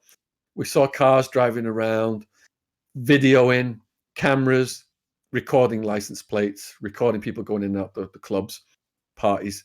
Now, they enticed my top sales guy, Skinner, to a nightclub in Scottsdale under the pretext of doing a drug deal. These were people who, worked for the Bull, and that we found out later on. And they took him into the men's room and knocked his teeth out and took all of his drugs off him. So I moved over 100 miles at that point to Tucson in the Sin Vacas community in the mountains there. And it was a gated, guarded community. To get into that neighborhood, you had to go to the guard and you had to call the house just to let you in. That's how sketchy it got. Because, like I said, I'd structured it like a corporation and I had all the heads of each faction. They were my shield. Mhm. I always told myself, when that shield gets pierced, I'm next. Yeah. And that's what happened. The police took down the Bull and his crew, and I'm thinking, thank you, you've just eliminated my competition. But then all those resources that were on the Bull were redirected at me and my crew. That makes sense. And that's why you stopped, because you felt like you were about to get caught. No, I stopped because of multiple reasons. The NASDAQ had crashed. I'd lost a lot of my money, and I was depressed. I met a woman. I was in love with her. She was saying it's so dangerous. You got to stop this. Was she the woman you married? Same woman from the previous? No, different one. Okay. Sketchy things were happening to my friends, and with all the undercover activity, I had a lawyer, and he said, "Heads up, from the DEA, they're coming after you." And it was a multi-agency task force that came after me. So there was a combination of factors that motivated me to stop. And I was back to trading the stock market online. I'd enrolled in college doing Spanish, and I was trying to be a normal person. We were going to actually move to LA. You talked about ecstasy being addictive. I don't have any drug experience, really. Is it like... there's addictive, like the internet is addictive, right? Where you just kind of are compelled to do it every day. And then there's withdrawals addictive. What is the ecstasy cycle like, or the lifetime like? Okay, it's not the drug per se, it's the individual. So most people, over half of young people in this country experiment with drugs, and they'll go on to lead completely normal lives. And the biggest drugs they do in this country, in the UK, is weed, coke, and ecstasy. But there is a minor percent of people who've got addictive personality types. And once they get on that road, they will just self-destruct. They will just keep going. They'll just all out keep going until they self-destruct. And that was the case for me and my co-defendants. I've got an addictive personality type. Did you bring any ecstasy into prison when you were there? Like, have that brought in because you probably still had some remnant connections, or you haven't mentioned ecstasy doesn't seem like it would be a prison drug, like more of a rave drug. I can't imagine the cuddle puddles in prison. No. Come on, Rocco. Before I got arrested, the guards were buying ecstasy off me that they were redistributing in the prison system. Once I got arrested, I was already trying to sever myself from that community. And once I got arrested, I was just fighting for my life then, because the sentence length I was facing, there was no way I was going to bring any drugs in. But once the Woods found out, because there was a newspaper article that said I was, over the years, I'd done more than Sammy the Bull. So once they read that in the prison, in the remand jail, Towers Jail, the Woods, they were like, all right, we know you've got connections. Have your girlfriend bring stuff in through visitation. And I said, look, Alaska. I didn't know how to, respond properly. I said Alaska, and I kept slow playing it. But in the end, those prisoners who were sweating me, they caused a race riot, and they ended up getting moved. So that threat went away. But the race riot story is quite mental, if you want to hear that. Yes, absolutely. I'd love the lead up, the action, and the post-log. Yeah. So as I mentioned, there were the 4 major racial categories. And the head of the blacks, I have to change names for legal reasons. Mm-hmm. So sometimes I use a name that's a different name for the same story, and people have called me out on that. But when you're publishing books, legal departments go over them and they make you change your name. So I'll call the head of the blacks Smackdown.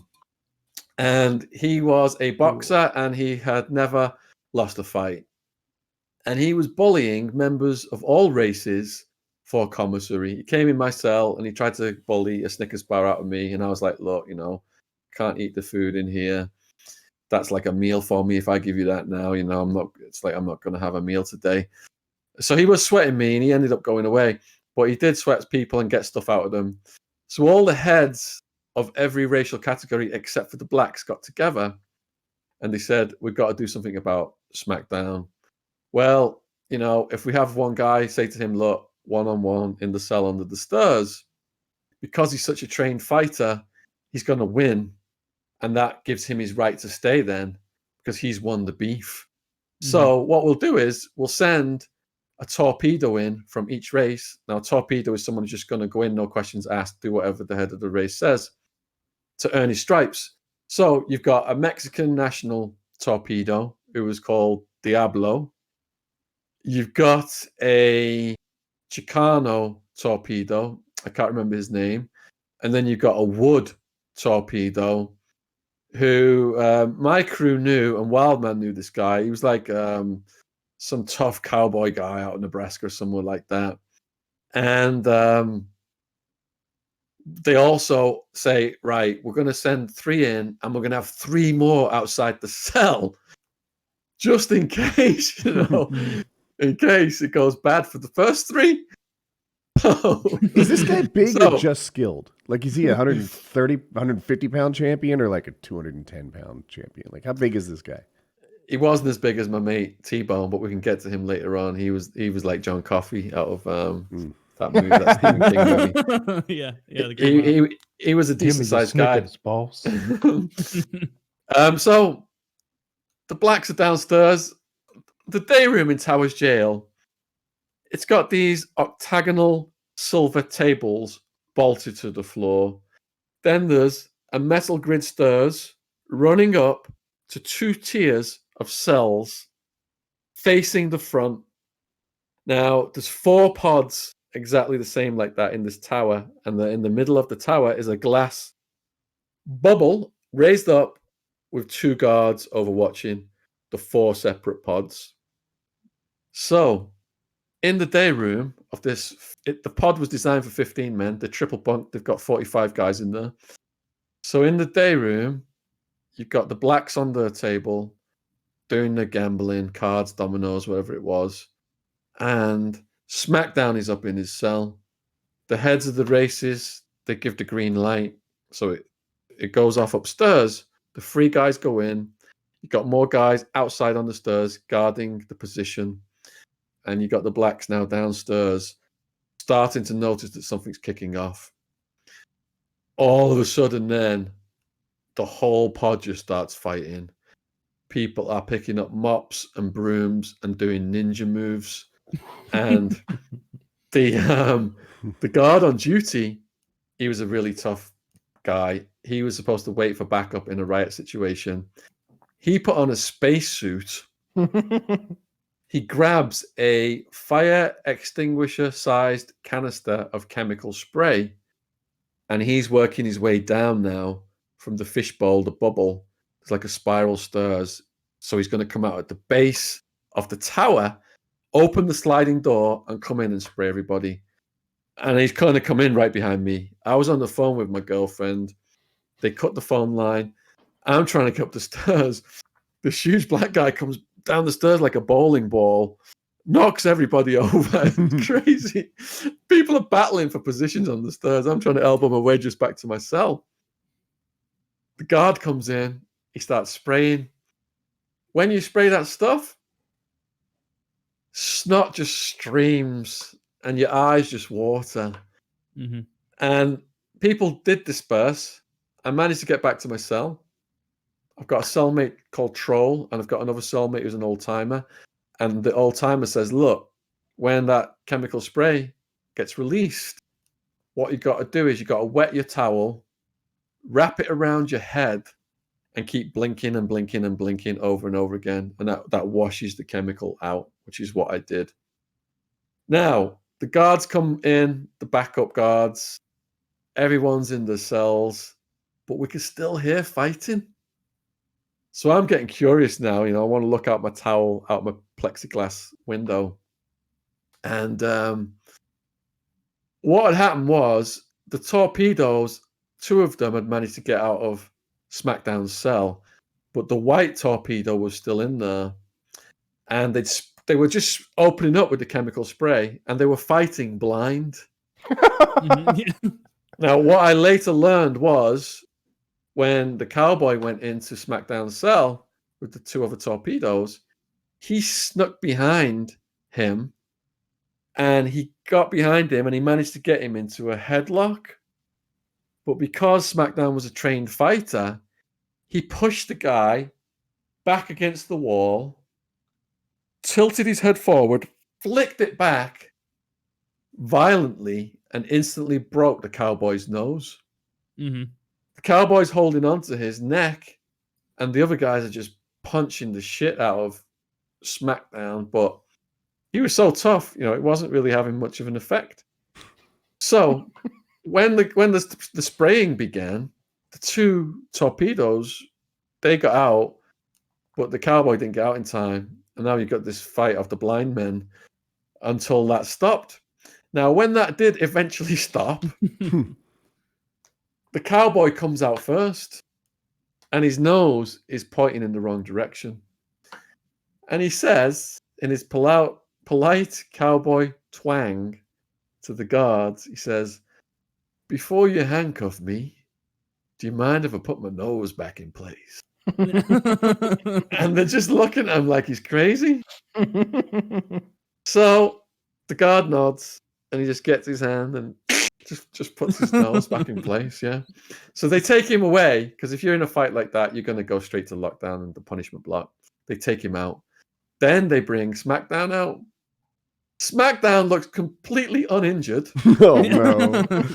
And he just turns around to the whole pod as the guards are escorting him out, and he goes, "For that 3-on-1 bullshit, I'm gonna have all y'all when I get out of Did he? SmackDown sounds cool. Did SmackDown cool off maybe while he was in solitary, or like how did that work out? I think that he ended up just permanently locked down, because he'd been in so many fights and so many. SmackDown and Cowboy could have ruled the block together. Probably not. Like Batman and Rules- Robin. rules of They're racial not division. parallel. Yeah. Yeah, so it's if I watch enough Wes Watson videos, his real crime was bullying outside his race, right? You're supposed to keep that stuff in your own race, right? Wrong? That's why they greenlit him to have him attacked. Yeah, Absolutely. He was violating the rules, yeah. So So you have to by do fine in rule of prison. that, I know you the just rules. mean like if you're gonna fuck with someone and you're in the Aryan gang, not like the head honcho guy, you fuck with other Aryans. You don't go mess with the cholos Okay. or whatever you said the other Okay, day. the deal is this. They want to keep the drugs business running. They want harmony to an extent. Now, if 2 black guys have got a beef, go under the stairs, squash the beef. 2 white guys have got a beef, go under the stairs, squash the beef. Black guy and white guy, same thing, go under the stairs, squash the beef. They don't want it igniting into a race riot. If you've got issues within your race, you go to your head, and the head makes the decision according to the Convict Code. So what was happening was multiple people who were getting bullied by SmackDown were going to their individual heads and saying, "Look, this guy's doing this to me. This guy's doing that to me. It's going against, the racial conduct. Is something going to happen about this guy?" And so many people went to so many heads that the heads got together and they decided to end it by sending the 3 torpedoes in. Okay. You mentioned just then the Convict Code. Now I'm sure Yeah. you've gone over some of that, a lot of rules thus far just in this conversation. Yeah. What's some of those kind of or bits of that code that those of us who've never been to maximum security prison would have no idea or maybe not expect? So you guys are probably hip to a lot of it already. Like snitches get stitches, sex offenders, the chomos, they're going to get stabbed up. KOS, kill on sight. Some offenses are SOS, smash on sight. So, for example, drive-by shootings. If a woman and kids get hit, especially in drive-by shootings, that happens a lot. They don't like that at all. The gang members, the heads. So you're going to get a beat down at least for a drive-by shooting. If you know a guard from the streets, maybe you went to the same school, you knew a guard from something, keep it to yourself because that will get exploited. If you start chatting to the guard, you're through because they're going to think you're snitching or you're grassing, you're grassing someone out. In England, they say grass means snitch. I know a lot of Americans don't understand that. Grassing someone out means snitching someone. Mm-hmm. So, showering, bad hygiene. The guy who was in the shootout, the drive-by, who the girl's nipple had come off, that guy, like I said, he was this huge guy, like 300 pounds. And he was sweating constantly. And it was stinking a bit. So the gang, the Chicanos, got together, had a meeting about him, a hygiene meeting. And they were either going to beat him up and make him roll up, just end the problem right there. But they allowed him to stay on the grounds that he had a shower every couple of hours and coated his skin in baby powder after every shower. So I think I must have spelled ripe. Every couple hours. They had to have a meeting to deal with man, this is fucking getting gross, man. So we know you can't snitch, right? Can you get away with dry snitching? So I watch these prison YouTube video genres, right? And an example of dry snitching, right? Maybe you beat me up. And then I'm all bruised and marked up. I go to the cafeteria and eat, right? That's my way of letting people know that shit went down, and maybe that's a way of telling on you without ever doing it. Do people get away with dry snitching at all, or is that stuff? I'll give you a story from Two Tony's book. So Two Tony's, he was in decades before me, in the 70s and the 80s. And there was a young prisoner that he was talking to regularly, and he became friends with. And the guy only had a year left. He was going to get released. But the guy idolized the Aryan Brotherhood. He was rising up, and he wanted to earn his stripes. So they gave him a piece of metal, and they said, do a number on this guy, and you'll be a full patched-in member. And he dropped the metal, where the guards could see it, and didn't do the hit. And the Two Tonys went to the shot caller and said, he's only got a year left, blah, blah, blah. And the guy said, we got to make an example. It's a done deal. Back away. And Two Tonys knew then, if he backed this guy up anymore, he would be hit next. So he backed away.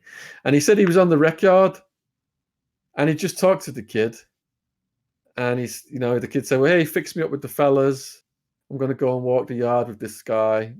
And the guy was, the guy who was the shot caller who had already put the green light.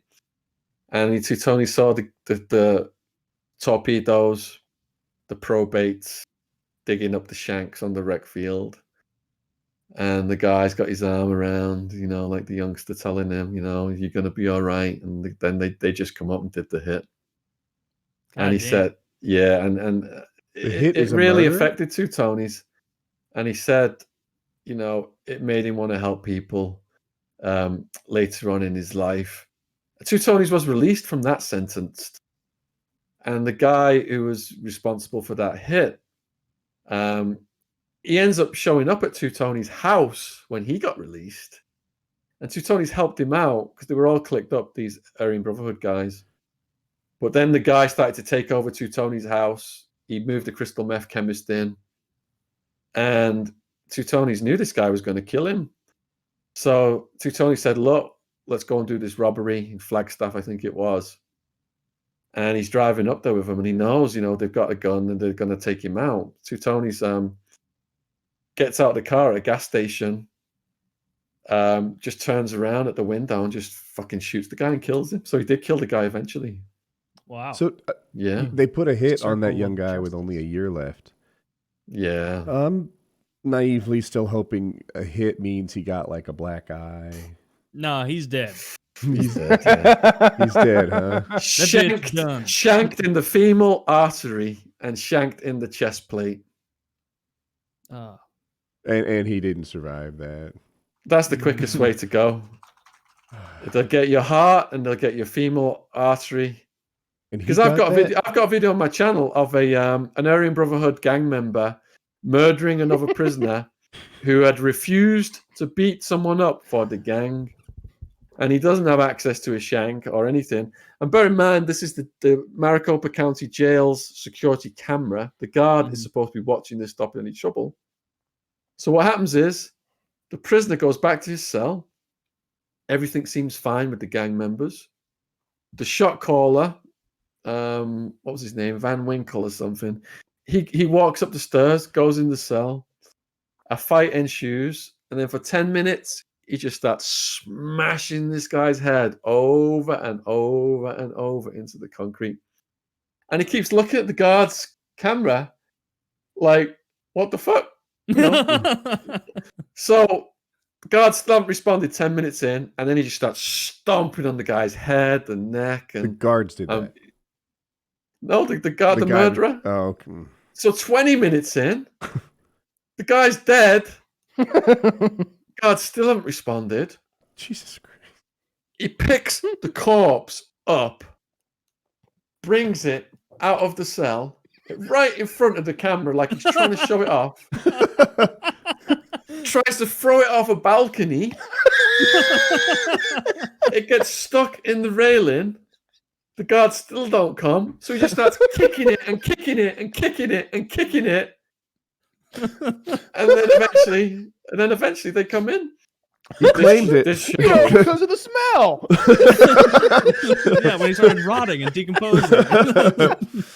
This shows how much control the gangs have got over the prisoners versus the guards. The gangs are in complete control. So Yeah, it sounds like it. I don't know if you know. Kyle did 2 months in a minimum security thing, and he explained guard motivation. He said the guards really, really cared about the count. Right? That was their big thing. All the prisoners need to stay in prison. Outside of that, everything was, they barely gave a fuck. They didn't care too much if prisoners hurt each other. They didn't care too much if prisoners needed to be where they were supposed to be during the count. And outside of that, no one cared. Is that your experience at these more intense prisons? Yeah, the guards would have prisoners fight and make bets on who was going to win.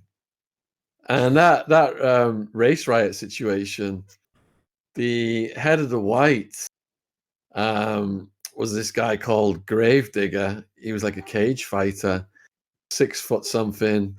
He had like the devil as a puppet master on his chest. And there was a guard who just used to love watching him fight. And he'd have guys like pinned down on the floor, and he'd be using his elbows as chisels, just one after the other, into the person's face until they were just in like a bubbling pool of blood. And the guard would loved it. He would just be watching it.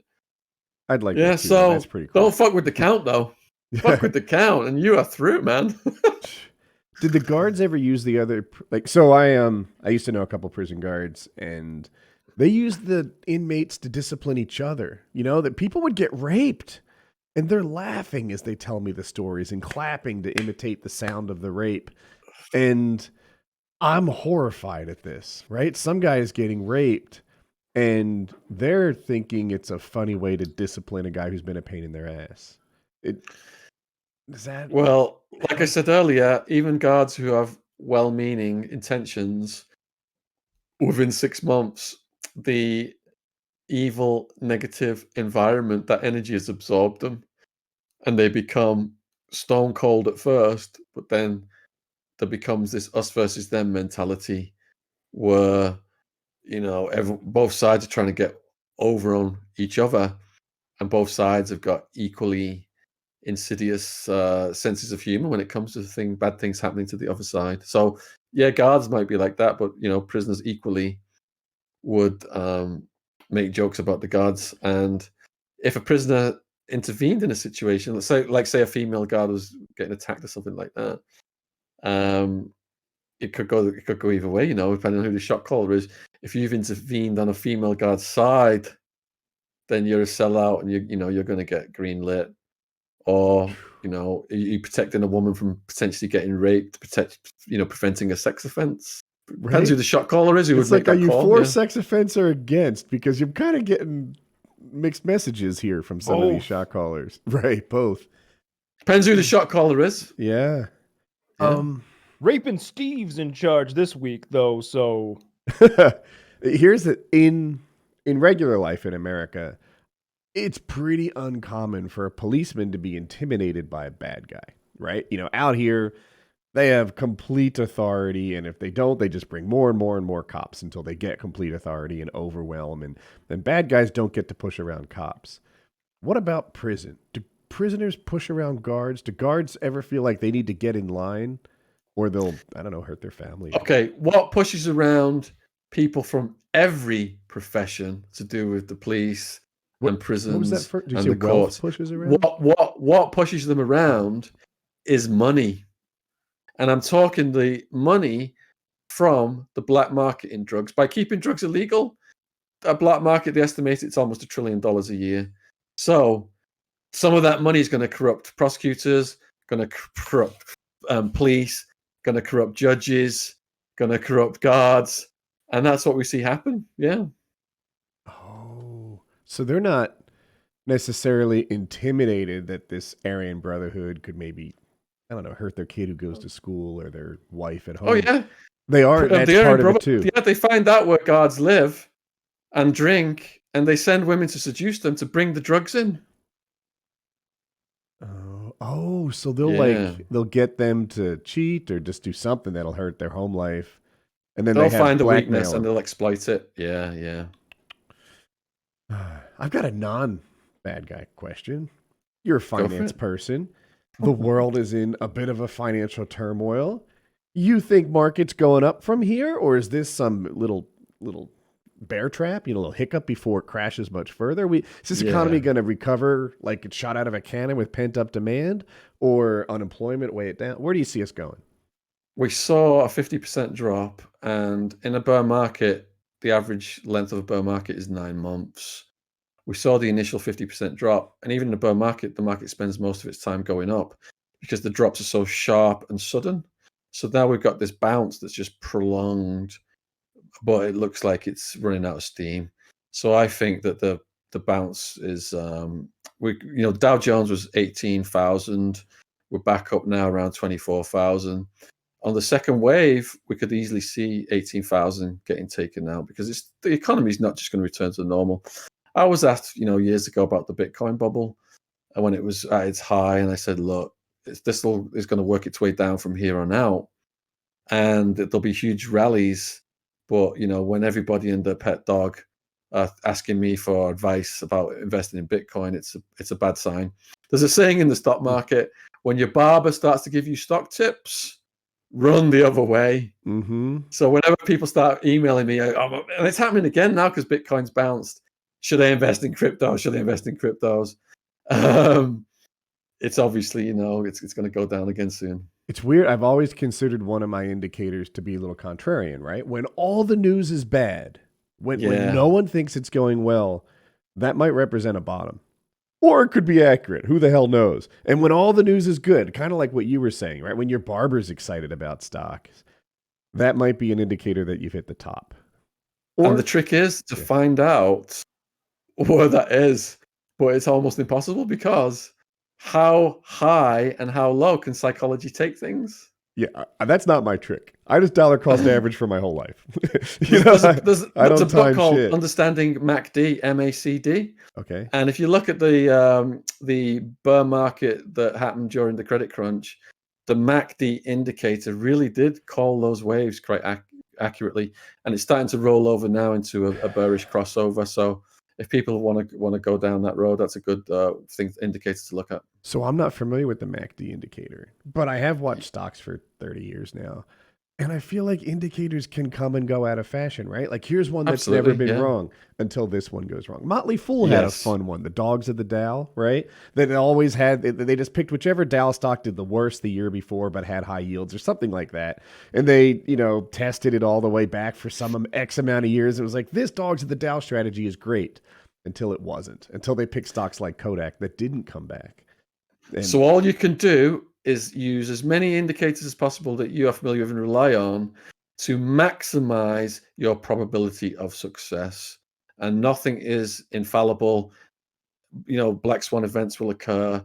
And people who say, I'm going to make all this money in the stock market, They probably have no idea what they're doing. It's a minefield, and they're going to lose their entire investments or most of it, which is the case for novice investors. The professionals just feed off these people who are clueless and get sucked in by the insiders who are constantly pumping their shares. My company's going to do great. You know, why aren't you buying? You know, our sales are up, blah, blah, blah. And those same insiders are selling their shares, their stock to you while they're putting out all of these positive news stories. Yeah. And then it's easy to misunderstand how hard it is to come back, right? If you put 10 grand in and then it falls to 1, getting back to 10 is really hard. You know, it's not hard to lose 90%, but then you take that 1 grand and make 90%. Congratulations, you're at 1900. Good fucking luck getting back all the way to 10. Yeah, anyway, that I always point this dollar cost average into an index fund. You'll do better than most. And you'll probably do better than you. Not you, but like whoever I'm talking to listening to this, who thinks that they know that whatever, NVIDIA is going to be the next big thing, or AMD has the fastest chip right now. Yeah. We'll see. Stay away from it, folks. Only do what you understand. Yeah. Right, it's almost my bedtime here, guys. Okay. Oh, I'm glad I got that question in before you had to go. Cool. Well, hey, thanks so much. Did you guys have anything? Oh, social media we need to pimp? Yeah. Where can people find your books? We'll put the titles of your books in the description of the video. Anything you want to plug? Yeah, if you'll put a link into my YouTube channel. I just went through 400,000 subs. Nowhere near you guys yet, but really appreciating all the people who've subbed and the new subs. I'll send you a link to my books. I've got 12 books now available worldwide on Amazon in all formats. And you know, power to it, power to you guys for doing what you're doing. It's been a blast. We really enjoyed you. That was a lot of fun. Those wild stories, wildlife. You did great. 2 hours. You were going to see PKA and RSK on your social media for the next 10 years. That was 2 hours. My life story is a trilogy. It's 30 hours of stories like this. So we've only just scratched the surface. So much more rape to touch. I do. I've got so many more rape stories. We covered broomsticks, but you guys have not heard. I've not heard this. You're muted, Taylor. And all of the sex stories, all the sex stuff that goes on in prison. Oh my god. Well, we got to have you back on. That was thank you so much. Really good shit. It was a real blast. I'd love that. Yeah, cheers. Thank you so much. I guess. Yeah, thanks. Lots of people are going to be coming to check your shit out. You're a fantastic storyteller. Oh, thank you guys. Yeah. All right. Oh, are you new to Discord? You just hit the red hang up button. Let's have a look. Yeah, this is my second ever Discord. Let's see. Red hang up button. So put your mouse over like the video Got feeds. it. And then, All right. See you then, guys. Good night. All Thank right, you so See you much. later. Thank you so much for coming. I'll do an ad. Yes, Enjoyed that, fella. definitely. That was fantastic. The eye plucking, favorite part. Yeah. The fact that there were 2 eye pluckings required. This episode of PKA is brought to you by a company that we have a lot of personal experience with, Postmates. You know what's great about eating your favorite things? They're your favorite things and you're eating them. You know what's not so great? Getting them. And the only things that deliver are not what you're craving. Introducing Postmates, the app that adds a delivery option to your favorite restaurants. Imagine anything you want to eat delivered. You don't have to drive, park, or even talk on the phone to order. Just download the app and order 24 hours a day, 365 days a year. Postmates will bring you what you want within the hour. You can even see where your food is and track your driver. Forgot to get eggs or milk? No problem. Craving a tasty burger? Check. Looking for the perfect bottle of red wine or a summer beer? Order up. Postmates is your new long-term Munchies booty call. For a limited time, Postmates is giving you $100 of free delivery credit for your first 7 days. To start those free deliveries, just download the app today and use code PKA. Check them out. Postmates. They're what you need to get through the pandemic. Exactly. Absolutely. The perfect company for quarantine. Treat yourself. Maybe I had a topic. Okay. Did you see that Joe Rogan signed a mine. 100 million? No, it's not. Okay. Come on. It's Kyle's. It's Kyle's. I totally Joe wasn't Rogan. about to talk about the same thing. No, you weren't. I forgot to write that one down, of all things. That's such huge news. Definitely so anyway, not go, yours. lay it out for us, Kyle. Rogan signed a $100 million deal with Spotify, and starting I think in September, all of his content is going to be available over on Spotify. It's starting to sound like an ad read, but I'm just excited for Joe Rogan. Exclusively on Spotify. Yeah, eventually it'll be exclusively on Spotify. Like if you want to watch his show the way you've been watching it, you gotta head on over to Spotify. But it's free. You don't have to like make some sort of special account or like a paid account or anything like that. You can just his content is gonna be Spotify content, and it'll be still produced and created in the same way, in the same format, because he's not going to be an employee of Spotify. It's the same show. It's just over there now. Does Spotify even have video? Dude, this is the Spotify does videos? I had no idea. Well, they're going to have to, because that's what he's doing. I don't know anything about Spotify, but I know that he's going there, and that the video episode version of his show will be on Spotify. So hence Spotify does video. Good for him. Oh, I didn't. $100 million. That's awesome. So, according to my Twitch chat, the most reliable source on the internet, there'll still be reliable as mine. There'll still be highlights on YouTube. I don't know if that's true or not. If it is, I think it's smart, right? Like, heck, when I did my channel, I had a Facebook page that I would post to, and I was on Twitter a lot, engaging with people, and all those things were just designed to be a little web that would attract you to my YouTube channel, right? You know, a thing to keep people engaged. Maybe some guy sees me on Twitter or Facebook that wouldn't have otherwise caught my new video. They'd be smart to put it on YouTube, and that could be a funnel that leads people who are interested in a show into Spotify. Because for me, I mean, I don't know what their new platform will be like, but the Jerry show ends as soon as he leaves YouTube. For me, I don't see myself changing platforms to follow him over there. If he's not doing, I watch more Jerry highlights than I watched the full show from beginning to end. And if the highlights aren't on YouTube anymore, then he leaves my universe. I watch the whole show. I pick the guests that I like, and I watch those. If it's someone I've never heard of or someone I dislike, which happens occasionally, I skip over those. But I probably watch 30-40% of his shows in their entirety in video format. So I'll head on over to Spotify. You know, like why not? Yeah, It's I mean, I it's have not Spotify. Like, I don't have to. It's not like I got to walk across town or something. I just type it Spotify and it's there. You know what I mean? Yeah. So yeah, great for him though. It sounds like he's getting like a fucking Stern type deal. $100 million. That's Not only awesome. is that like Stern, I mean, like he's money, way I bigger than guess. Stern at this point in time. Yeah, but I feel like Spotify's getting a Stern type deal. I think that Sirius, is it Sirius? You know, their platform was amazingly supported by Stern. There are certain people who would pay $10 a month for Stern. Kyle, okay? They're like, if you took Stern off of Sirius, I think a lot of people would leave Sirius. And I don't know what the numbers are. They're from my head, but maybe a quarter or a third of their viewer base would not find it worth the money had it not been for Stern. And Spotify may get a similar situation with Rogan. He might make that platform the one that Apple can't compete with, or the one that Pandora can't compete with. It's the one that has JRE. I'm super happy for him. That's awesome. That's an enormous amount of money. He was already making millions and millions a year, but this is a gigantic amount of money that he just has made. Yeah. Invest in isolation tanks and fucking He could start his own UFC. I disagree. head polish and kettlebells. Here's what I think. HGH. I think JRE nailed the timing of it. I like his show, and I think I like Joe Rogan. Like I'm cool with that. But I also think he's at the peak of his bell curve. I think that there's a lot of people who have seen it enough. You know, like there's his Reddit's turned against him. You know, they're all. It's like you could. If I told you what the topic is, I'd tell you how Joe will respond to it and what he'll say. They're picking him apart. Like the tides are turning a little bit on the unchecked fanaticism that he had 2 years ago. And he's selling, I think, at the top of his bell curve. I could be wrong. I often predict these things too early. You know, I predict FPS Russia wouldn't last past pumpkin season. Yeah. So, you know, I don't know what he'll do after pumpkin stops selling. Yes. That's the whole point of his channel. It'd be funny if Kyle bought into that too. He's like, they're like, we want to sign you to do the AA12 video. For last time, this is about pumpkin. This is pumpkin channel.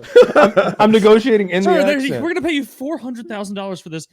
Kyle, please just do it for me. Just one video, not about pumpkins. If there's no artistic, and then he's doing different accents. There's no artistic integrity to pumpkin channel. I am done. Right? But I wonder. What about squash, Kyle? That is not specific type of pumpkin I prefer. I wonder if anyone else listening to this sees the same like writing on the wall that I do, or perhaps I'm crazy. I'm alluding to something. I think he's getting I think he's getting more and more A-list guests. I think he's only getting bigger as it goes, and I think his subreddit has a little fun with him. But I think that they are less than 1% of his total fan base. If anything, people hate Brendan Schaub. Yes, well, Brendan Schwab's show is growing too. He should sell. I mean, I'm sure that if Rogan can get him on Spotify somehow, he will. He'll get some sort of junior deal. I need to be Rogan's. I want to get on the Rogan gravy train, right? Like you just gotta just agree with everything he says and be 240 pounds. I can do that. That's actually brilliant. I just keep eating and agree with everything I'm practicing now. I do dislike Schaub quite a bit. He just never dislike has him anything original to say, and when he's on there with Rogan, he's just everything he says is just like absolutely, definitely, oh yeah, we're gonna be like Coca-Cola is the best soda, and Schaub will instantly be like the best. All he does is amplify everything Rogan says in every single situation. You could find the times that they've disagreed on something, and then Rogan didn't change Schaub's mind by the end of the discussion on one hand. Like, it never happens. I see a lot of that, and I was going to describe it in a similar way. I don't think Schaub is very insightful. Like, he doesn't bring his own thoughts and opinions very often. He just shocking. He looks so intellectual. Well, Joe doesn't look his intellectual, background of but being punched in the head. I could say that about Rogan, but Rogan somehow he's like a professional communicator meathead, and that brings these two parallel aspects to all he's intellectually curious, and he brings that to every conversation, and it can make for some great conversations. Yeah. And Joe's good at his I would job. say that Joe's successful because, well, he's got the reach of anyone at this point. Kyle's right. Like, I also think Joe's more likely to trend up than down, because at this point, like he's having not like jokey presidential candidates like Bernie, like real presidential candidates on there, and they're getting real reach out of it. Like, I wish he'd get Biden. That would be hilarious if he could get Biden and Trump same time. It's a secret setup. Neither one knows the other one's coming. That would be great. I'd listen to that one. I don't listen to that much Joe Rogan, but his skill isn't that he's insightful. It's that he's inquisitive. Like, he's got a million different questions for every person that comes on there, and he seems genuinely interested from what I've heard. Like, and a lot of times with the questions that I have, and I feel like a professional interviewer, some guy on fucking Dateline or ABC, they wouldn't ask the questions that I want to know. Mm-hmm. That's a bunch of nonsense. Rogan asks questions, and I'm like, yeah, what about that? You know, when he asked Elon Musk, so how long before we're flying? How long before I can mentally control a rat and send it to do my bidding? Yeah, see, stuff like, or like the dinosaur thing he did a while back. There's that clip where like he had some paleontologist on. I've watched, it was like a half-hour clip from probably 5 years ago, and Joe brings up like, so like the way a normal interviewer would do it would be like, so all these people saying dinosaurs don't exist, that's simply silliness, correct? And then that guy would be like, absolutely, we have so much evidence, a preponderance of it, there's no reason to even address it. Joe's like, no, I want to spend like half an hour, pull up that guy who says that like raptors are made up. Yeah. All right, we're gonna watch this whole thing, and you're gonna make fun of it. Perfect. Let's do it. This is what I wanted to watch. Like, I want you to watch 30 minutes of a man mocking your life's journey, and then have you respond live on camera. Let's go. And by the time they've like watched the clip, the paleontologist is like, all right, well, I'm fucking livid. All right. First of all, that guy is a communist, just so you know. Like, just like personal attacks on this guy and like breaking down why this other guy's a piece of shit. Yeah, I love those episodes. That guy has been on with Graham Hancock, the guy who has the theory about the ancient civilizations being killed by the comet and all that shit. So they fit in well together because one can speak on soil samples and fossilization records and stuff like that, and the other can speak on archaeological evidence, and they can kind of go back and forth and paint a really cool picture. Yeah, I love the show. I like when he's got space nerds on there, and he's got fucking industry leaders and politicians, comedians, MMA fighters. It's like, these are a few of my favorite things. Like, I like all that shit. You know why I want Biden on his show? I want to see him in long form, right? Like Joe's gone crazy about how Biden is this headed into the woods at night with a flashlight with dying batteries, right? Yeah. That's the True. Joe Biden analogy. And you say it's true. I want to see it in long form. Joe Biden did a 2-hour debate with Bernie Sanders and looked perfectly fine the entire time. There were no gaffes, there were no problems, right? If you watch his highlights on Twitter and take your views from there, do you think that this guy is a gaffe machine? You could do the same thing to Trump, but people don't. I want to see him on the JRE in long form and see if he fucks up or not. And that would give me a better lens through which to form an opinion on him than what I've seen already, which is the more structured, controlled environments. Mr. Vice President, would you please put this small puzzle together?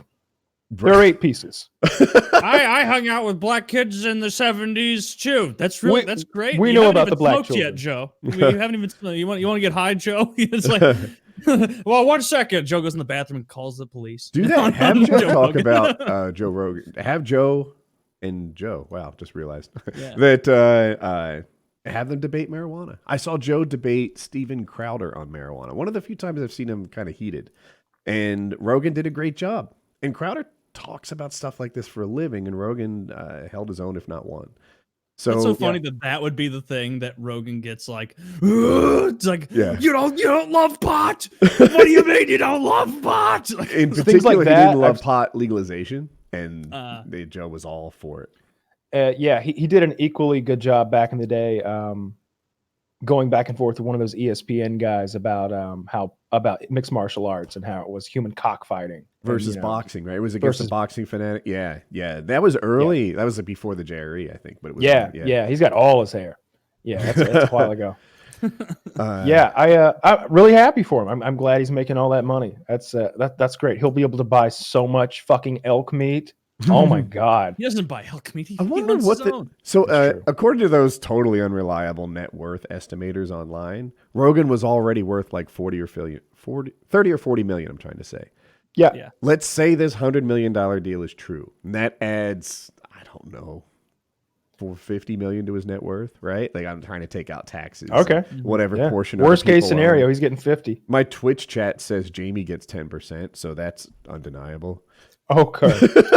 Yeah, that's not true. Yeah, the guy who sets the cameras up and Googles ridiculous things, he gets $10 Are million. you out of suggesting I this. misread it? Because I read it clearly. It was right This- there in the Twitch This chat. would be like if we sold the show and all of a sudden Mitty Smitty had to get 8% out of it or something like that. It's like, well, he does mod my chat occasionally. All right, you count that. He plays a lot of games with Kyle. All right, going back to PUBG. Most all right, let's put reliable his years source in. on the internet.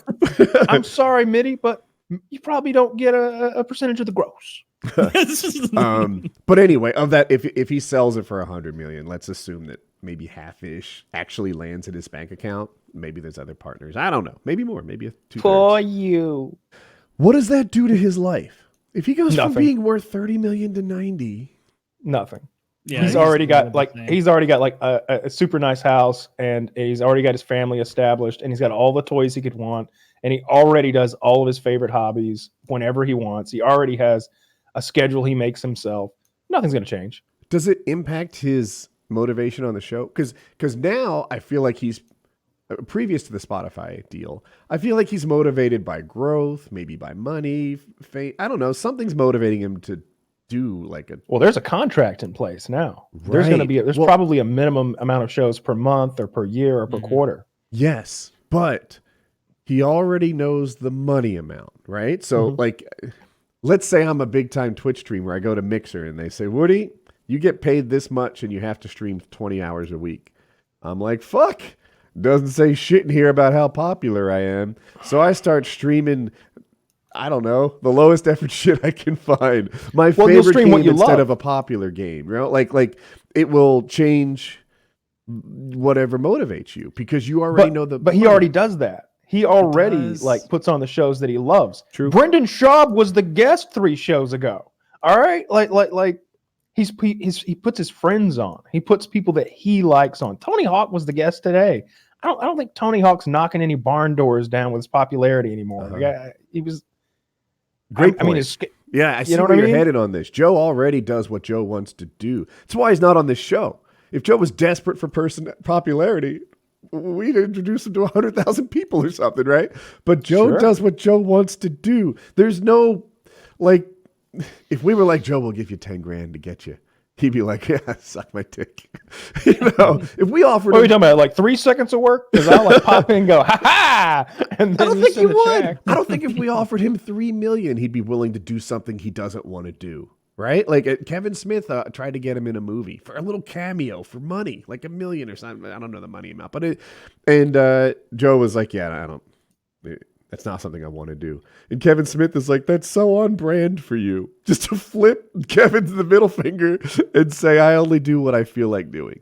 Yeah. Well, that's a great place to be. Yes. Like, why?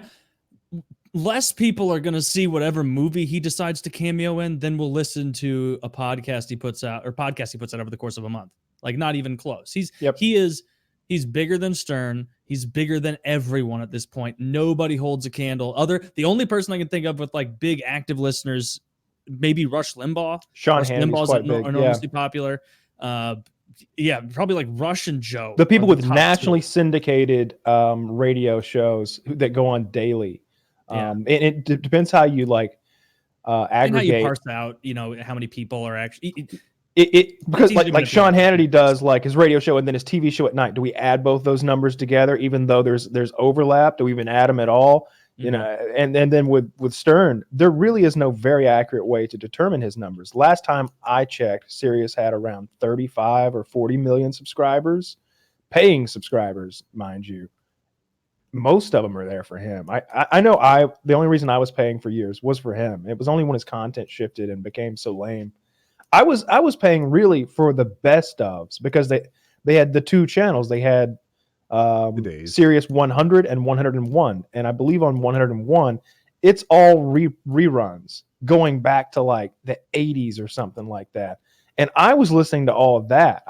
It took me like 3 years to like listen to his whole fucking catalog of shit, thousands of hours, every road trip, just playing out, old Stern, best of Stern.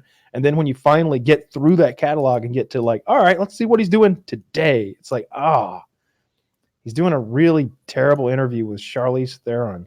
I don't Boo. care. Who cares about Charlize Theron?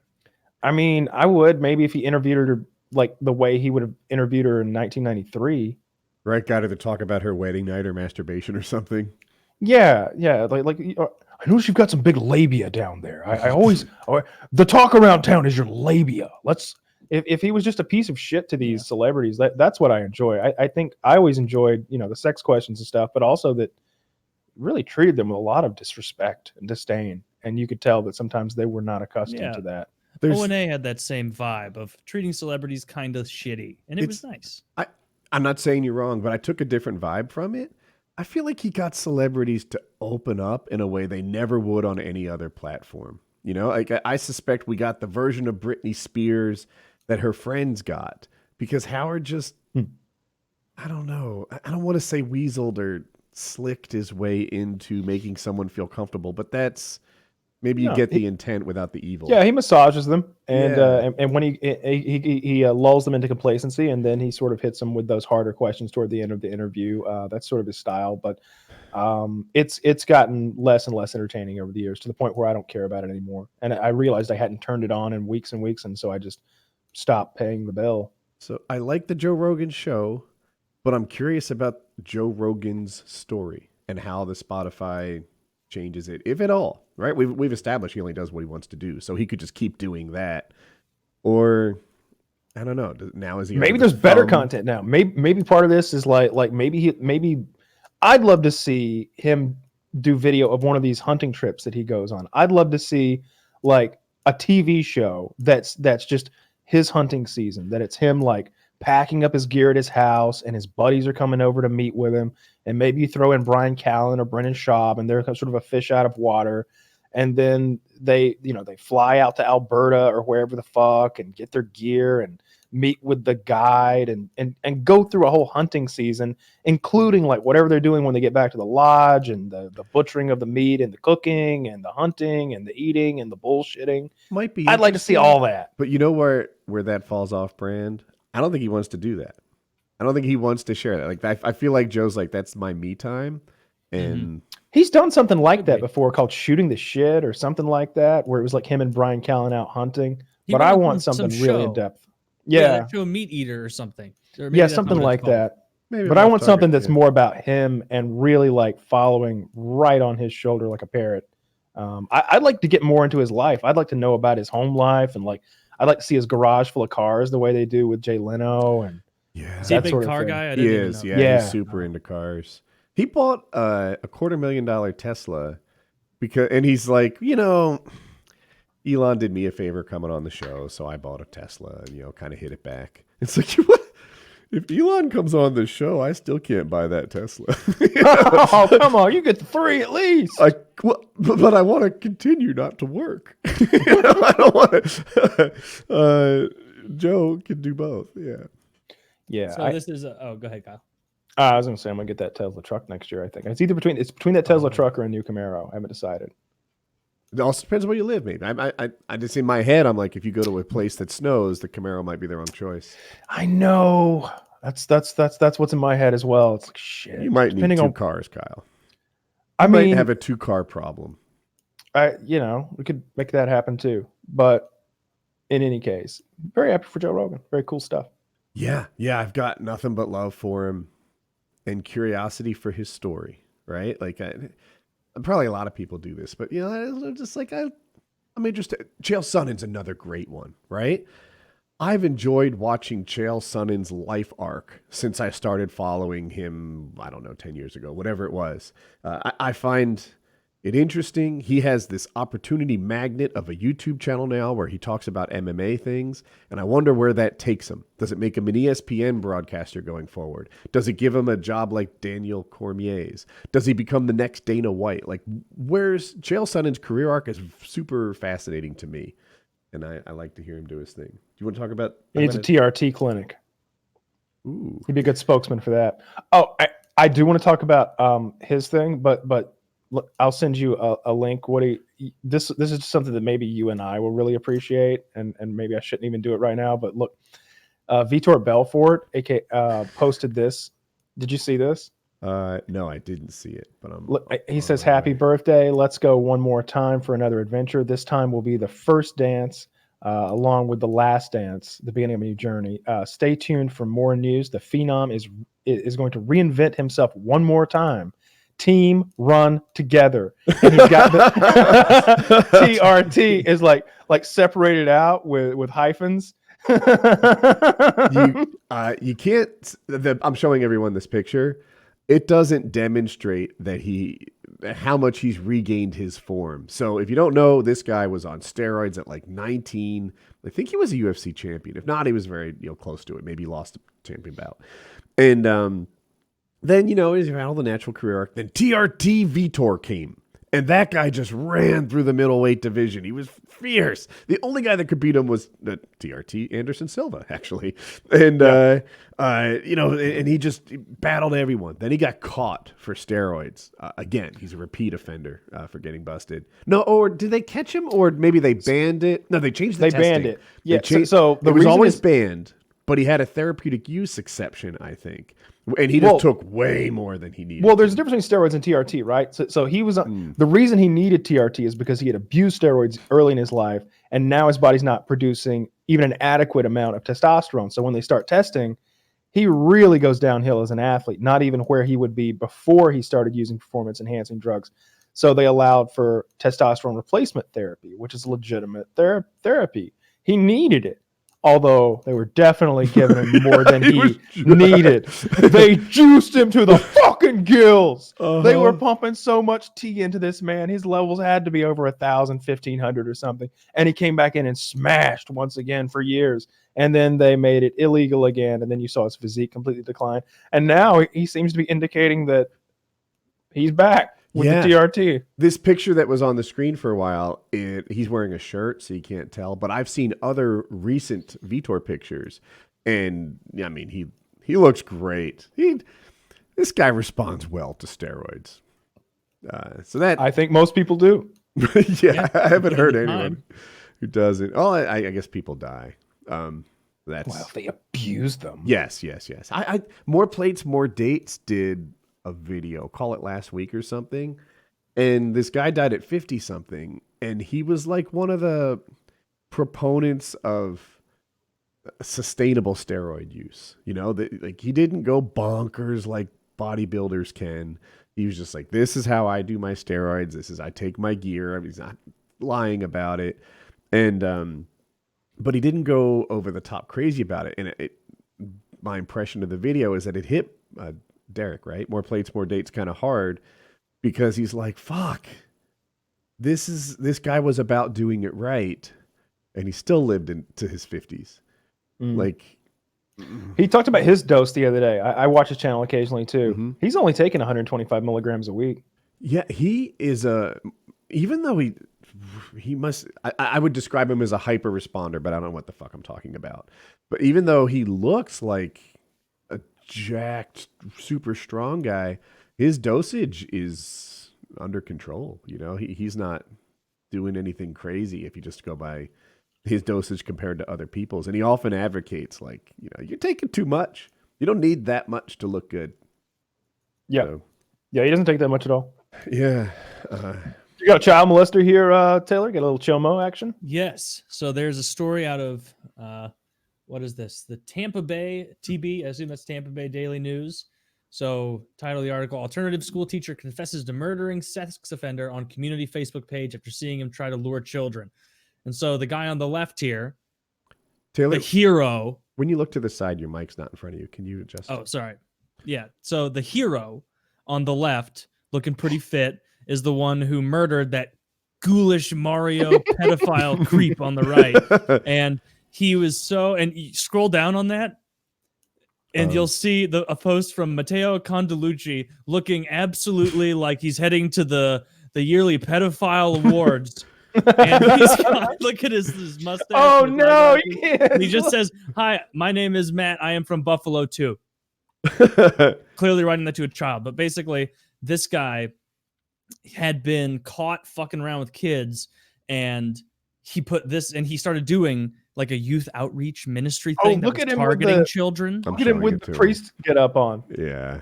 Yeah. Well, because he was running stuff where he's like, oh, he wrote this. He's like, my name is Reverend Matthew Condalucci. I am the founder of Disciples for Christ Street Ministry. The purpose of this ministry is to help the needy in our community. I work with the homeless and the needy families to provide them with food, clothing, and the other essentials that are needed for their everyday living. Put a couple periods in there, run on.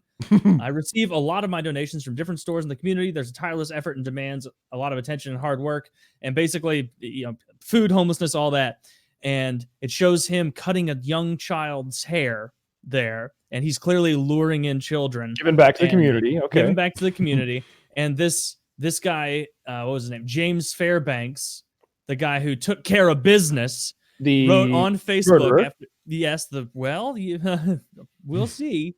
You know, you are right. He did murder him. But he wrote, "Dear media, I am writing," this is on Facebook community page. He goes, "Dear media, I'm writing this email to let you know that I killed Matteo Condalucci Thursday, May 14th around 9:45 p.m. While out apartment searching and checking the neighborhood I wanted to live in, I stumbled across his sex offender registry info. I read where he had molested, raped 2 children and been convicted twice, yet only served 2 years in prison for, all caps, raping children." I seen his address was right around the block from where I was looking to move. I drive by, and to my horror, he was standing in his driveway pretending to wash his truck. No soap or water, just a rag, while staring at a group of children playing in the street. I watched him for a few minutes and just felt sick to my stomach. He just kept staring at them. The kids thankfully left, and he went inside. I went to drive away and noticed to my amazement, this twice convicted sex offender had a playground set in his backyard. No fence, just a slide and a playhouse. I felt sick to my stomach. Having my own experience with these type of predators, I knew the damage he would do to those kids. It agonized me for days. I couldn't sleep. I researched him more and more and found that he'd victimized dozens of kids in different states. One kid's mother had created a predator Facebook page about him, trying to warn people about him. Her son had been assaulted by him when he was 5, and the damage he did led the poor guy to die of a drug overdose years later, and his mom directly blamed that incident on him. I've worked with kids for years who have been victimized, and I couldn't in good conscience allow him to continue to do it to anyone else while I had the means to stop him. I'm willing to turn myself in, even though I'm confident I wouldn't be caught, because it's my opinion that we need to fix this in our society. We cannot let this continue to happen to our children. They must be stopped. I know in this messed up judicial system, that means I will face far more severe punishment for stopping him than he did for raping kids, but I could no longer do nothing. So this guy, Read the next part. Thank you, whoever you are that killed that man. Pedos deserve nothing but death. You're welcome. yeah, he says, you're right. You're welcome. You're right. That was a good one. And then it shows him in his picture. He replied to comments. Yeah, he said, the guy said, "Thank you for killing that pedophile," and he said, "You're welcome." So He replied to comments. I mean, That means he posted that and then sat there looking Waiting at for the his cops to murder arrive. confession, replying, "Oh, you're welcome." I'm just saying, this guy's in the contention for cool guy of the week. He's quoting C.S. Lewis. That's Yeah, he's quoting C.S. Lewis. You can't go back and in the change words the of C.S. beginning. Lewis, fuck up pedophile. You can't go back and change the beginning, but you can start where you are and change the ending. That's what C.S. Lewis meant. Right between The Lion, the Witch, and the Wardrobe and the fucking rest, he was talking about murdering pedophiles. So, Jesus yeah, Christ. good for that guy. For Is it? a little Wait. bit of street. Well, I mean, it's more. Did fun he if we die? have fun. Oh yeah, he killed. No, the pedophile slayer didn't die. He killed the pedophile. Okay, someone dies. Anthony Smith dies? I'm confused. Oh, I thought that was like a different ad. I maybe. could be wrong. Or maybe, that's the kid that was probably molested when he was little and died of a drug overdose. Okay. That would be my guess. I think you're right. Yeah, that, Look at technically that murder- terrible online memorial with his stupid. Are there supposed to be angel wings? Yeah. It's a lovely Oh, online memorial. God, I hope you don't. Don't we all hope that doesn't happen to us when we die? That nobody makes some shitty Photoshop like this. God damn it, dude. Now, if one of us dies, this is going to be all over the I know. I didn't want to say it and lock it in, but now we have. Because you know you're going first. I don't even think yeah, right? Do I even have to die? I'm going to make it. We just I'm not any good at Photoshop, but I guarantee I can knock that out. just have horrible washed out photos of us with angel wings. And It won't even be a circle. Kyle will just square me on the middle. Those purple feathered angel wings. Good God. dude, anybody who does that, I'm gonna haunt you. No. Don't put me in those. I'd love a haunting. You know, they'll pay $1 million for actual proof of paranormal activity. Who? That guy. He's had that challenge do. for years. No, there's an actual guy who's had that challenge for years. I That if you think- can prove any kind of James Randi is his name. Yeah. There's an old O&A video O&A that I watched of him and this guy James Randi, he might be dead now. I don't even know, but he was so old that he was being interviewed and it flashback to a clip of him from 1971, and he's old as shit in 1971. Yep. And it was this gong show fucking nonsense, and this mystical Adam comes out in his parachute pants and his Aladdin hat and his jingling things, and it wasn't like modern day. It was like they would set these people up to get humiliated. Now it feels like if someone goes on Jimmy Fallon and they're like, Mr. Pratt, someone's here from your high school and they've got a funny story to tell, and Chris Pratt will be like, oh my goodness, is it Johnny, get out here, and it's clearly scripted, clearly set up. This was before they do that, and it was this TV show, very popular, and this guy's whole business, his livelihood for himself, his family, his wife, his kids, is being a magic man. And his big claim to fame was he lays open a phone book and he lays it on a table and he goes looks at it with focus, squatting down, looking directly kind of right at it, and he goes, and then a couple pages turn and everybody's oh wow, oh my god, and the magic man stands up and he has no idea anything's coming, and the host of the show's like, well, you didn't lie, that was really impressive, let's give another hand for Magic Man. Now, something we didn't tell you prior to the show, I'm sure you're familiar with James Randi. Now, James Randi makes his bones going around the country challenging anyone to prove that magic exists. Now, for you, that would be no problem at all. It would be no problem at all. I'm happy to do it in front of him. We got a surprise, Mr. Randi, come on out. He comes out, and all that James Randi does is the guy asked, so I think we just saw pretty convincing evidence of spiritual power here, Mr. Randi. What do you say to that? And this old man's like, actually, I would contend that it was nothing more than Mr. Magic Man blowing through his nose onto the page as he did the theatrics. And how do you plan to prove this, Mr. Randi? well, with this bag of packing peanuts, I will lay it around the phone book, and we will see movement in there if there is some sort of blowing action. And this guy gets down, and it doesn't show it in the clip, but for almost 2 hours, this guy squatted down. For 2 hours? He was hoping they would just cancel the show. He would go like, and nothing's happened, and they're all staring at him like, we're waiting. yeah, they're waiting for him. And in the video from years ago, when Jim was reacting to this, he had a funny line where he was like, do you think at any moment the magic man is sitting there like, what if I actually can do this? Trying to will that page over. And in the end, the guy just goes to the energy, the problems, it's the circular air in here that's causing it to push down. See? It's just pushing the page right back down, the static electricity. And then he picks up a page and drops it, and it goes the correct way. And he like pulls it back the wrong way. It humiliated, his whole life ruined. He probably had to go, be a forklift operator after that. Yep. But very, very funny clip. Very funny one. James I love Randi that shit. video and A. Yeah. Yeah. So if you could haunt me, I'll call James up, and I mean, it'd be worth you dying. Dude, if I die before James Randi, that's gonna be so embarrassing. How old is this bitch? He's got it. I think he might be dead. He is 91. Holy shit. And he looks every day of it. He looked every day of it 40 years ago. Yeah. There's no telling. Yeah. Do you ever do that on like Wikipedia pages where you'll go through and you'll look at the oldest people to have ever lived? And it's like, I think the oldest one's like Jean Calment, some French lady, 122 or so. But hers has come into question. I think this Japanese bitch at like 118, 119 is the current ruler, but who knows? And do you ever think, like, just going through their life, like if someone were to come up to them at the age of 61 and be like, hey, you're halfway there. Do you think they'd be like, oh, there's no way I'm halfway there already? My joints hurt. Like every year from 90, everyone I love is already dead. yeah, dude, your grandchildren are dying of old age when you're 118. Yeah. Oh yeah, your grandchildren are dead. So they'd be probably about 40 years younger, which would put them in 178. Yeah.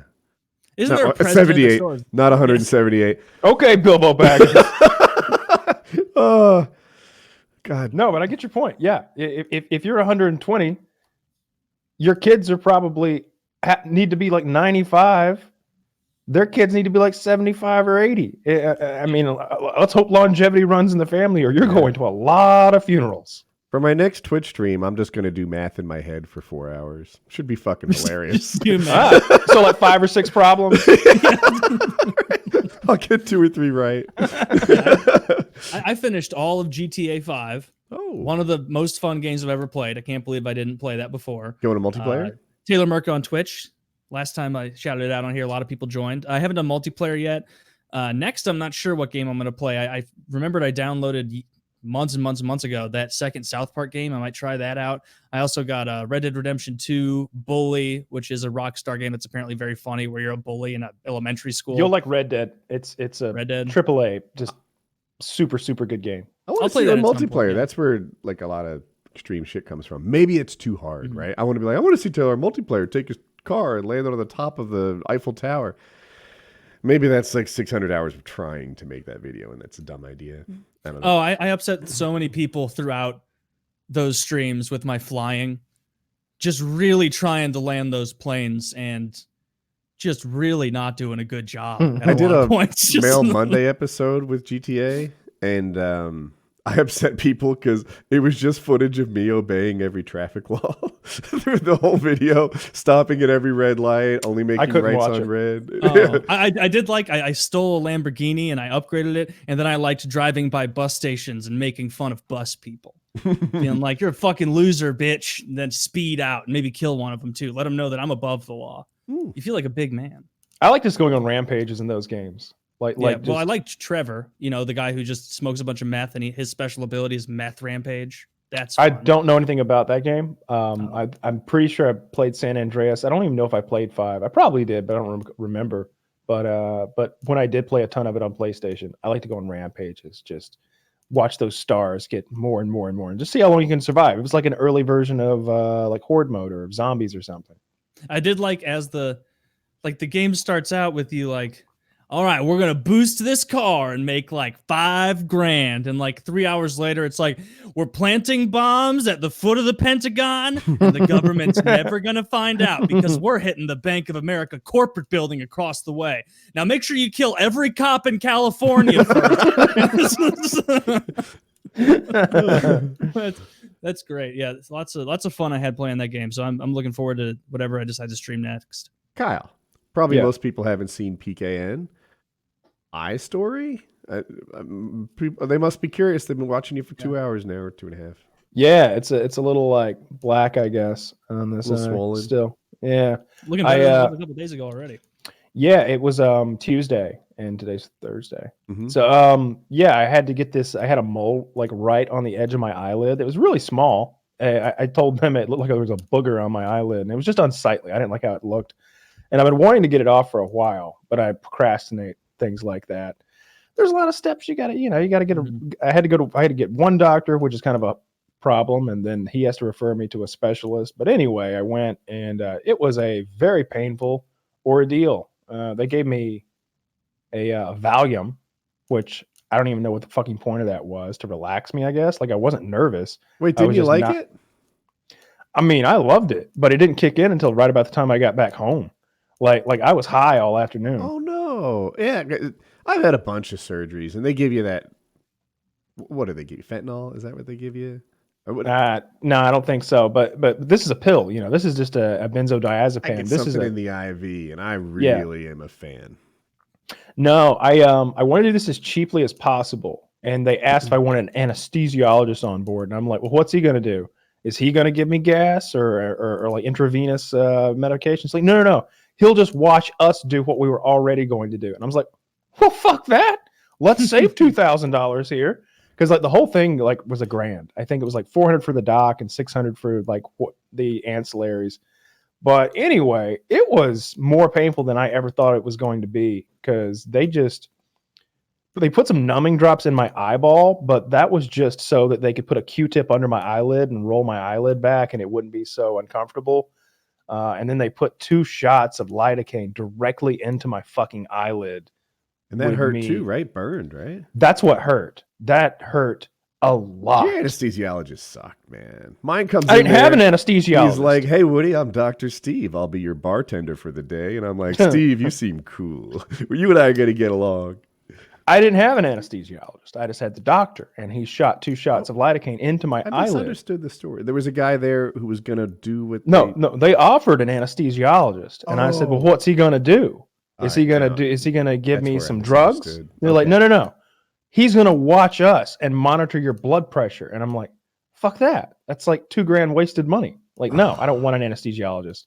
So the doctor shot 2 shots of lidocaine just into my fucking eyelid, and it hurt so much. I didn't scream or anything, but my toes curled in my shoes, and like my hands were crossed on my chest or whatever, and they were just kind of like gripping each other. And after each shot, I just went, that really hurt, He's like, oh, I bet it did. And but he had the thing cut off there in 60 seconds, and then I had this huge eye patch on with like masking tape and gauze that I wore for about half the day, and then I wore sunglasses on the show the other day because my eye was just so fucked up.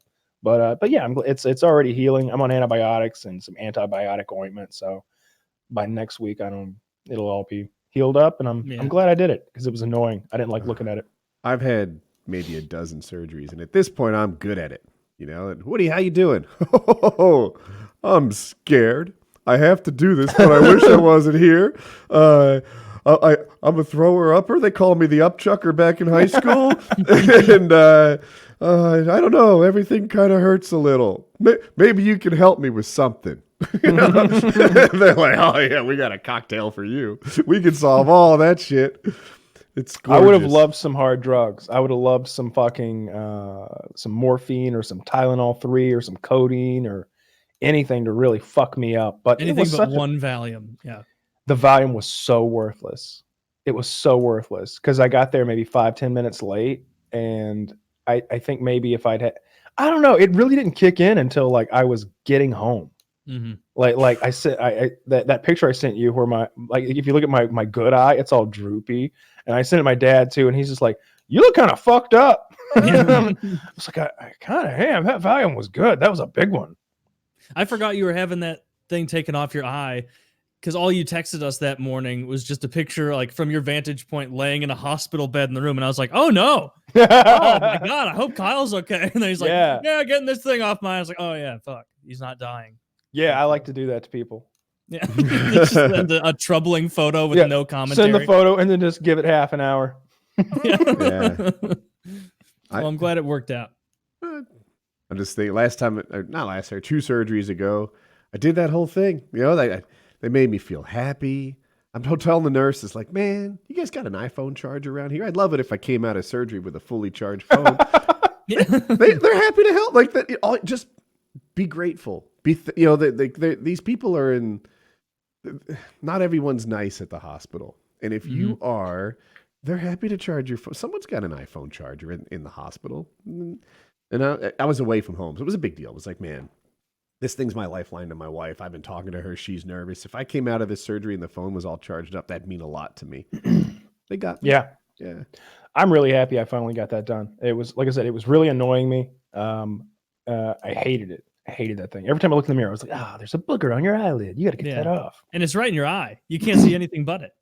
I couldn't see it like out of my eye. I could just see it in the mirror. For what we told you this before, I never saw it. I see you 5 hours a week. Yeah, you got to be really close to see it. Like it's. I mean, it was literally.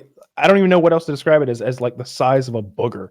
Like I don't have an object on my desk that's as small as this thing was, but it was ugly and it needed to go. And it was like a low-grade cancer scare, maybe, or just was cosmetic? No, okay. No, because there were eyelashes growing through it, which the doctor said that was a good sign as far as that goes. I had that one removed from my side a few weeks ago that I showed you. That was like 4 stitches, and that one was a cancer scare for sure. When I but it sent back that it was nothing, right? Negative, yeah. When I first met Jackie, she had a big mole, like I'm covering with Mike, like right here-ish, like under her neck, on like the top of her, just under her throat, and it was a little unsightly. I felt like it dropped her a point, and it was like, all right, we can be a thing, but get that fixed, right? And you ever feel tempted when you're like making out or whatever, just to, just bite that thing off? I think I gotta say, Woody, that's one of the most alpha things you've ever seen. We're working out okay, but yeah, we're gonna give that the old the snip. The snip, right? We're gonna take care of that. And her parents, I think, were a little bit like, "What? He doesn't love you the way you are." No, he was concerned about cancer. He pulled out his leather, man. It was like, it was melanoma. He's sawing it off. It was 15% cancer risk. That much is true. The other 85% was cosmetic. Yeah, that's got to go. Yeah, I don't like those unsightly moles. Whenever I see, like, it seems like black people get them a lot on their face. Like they'll have like a bunch of them. Morgan Freeman, and I'm just like, no, those are freckles. But I've seen black people with like lots of little ones all over their face and stuff. And I'm just like, come on, chief. Oh, like skin tag looking things almost? Yeah, I guess. I don't know. I anything like that, I get cut off. What causes those skin tags? Homosexuality. Old people. Oh, really? Yeah. My preacher told me that. He was riddled with them, so it was weird. Yes, it's just one time when I was younger, and now this is what God's done to me. One cock, and look at me now. Yeah. So, yeah, those things are very unsightly. And they seem like they're so easy just to get taken care of. Yeah. I mean, both of these little things I've had removed in the last month or so, I've been shocked at how good the doctors were at their jobs. This last guy was a plastic surgeon that deals with the eyes specifically. And the one before that, it's like 60 years old, but he's like what was it? He was, I don't remember the exact like phraseology of it, but he was like a dermatological cancer doctor. It was something. Oh, plastic surgeon was in his background, but it was specifically with some sorts. I don't know, but he was more than equipped to cut a fucking mole off of my side, and I'm so glad to get that one going, because every now and then, like, go to scratch my side and I'd nip it with like my fingernail, like, that thing's there. Fuck. But that's gone too now. So I'm Kind of perfect. cool. Professionals are. When I worked at the accounting firm, the oral surgeon removed someone's wisdom teeth, and they were like, "This is like a 1040 to him." It is. Now you have to know how good these guys are at 1040s. 1040 is an individual tax return for Americans, but audience might not. And everyone I worked with could name. And there's like, I don't know, 87 lines on the first 2 pages. They could tell you what they all were, every single one of them, and all the subsets. They know so much about taxes. It's like, yeah, that level of expertise exists when someone does it 40 hours a week for year after year. With their whole life, basically. Yeah. I was. I'm glad I got that thing taken care of, though. Let me do an ad read. Okay. Yes. Get the last one done. As soon as I open my Chrome up, it's this guy's horrible memorial picture again. God, that's embarrassing. Support for today's episode of Painkiller Already comes from the University of Colorado Boulder, a Tier 1 research university at the foot of the Rocky Mountains. Join a culture of innovation in Boulder, which livability ranks as a top city for entrepreneurs. At CU Boulder, you can earn a graduate degree or certificate in more than 190 program overview.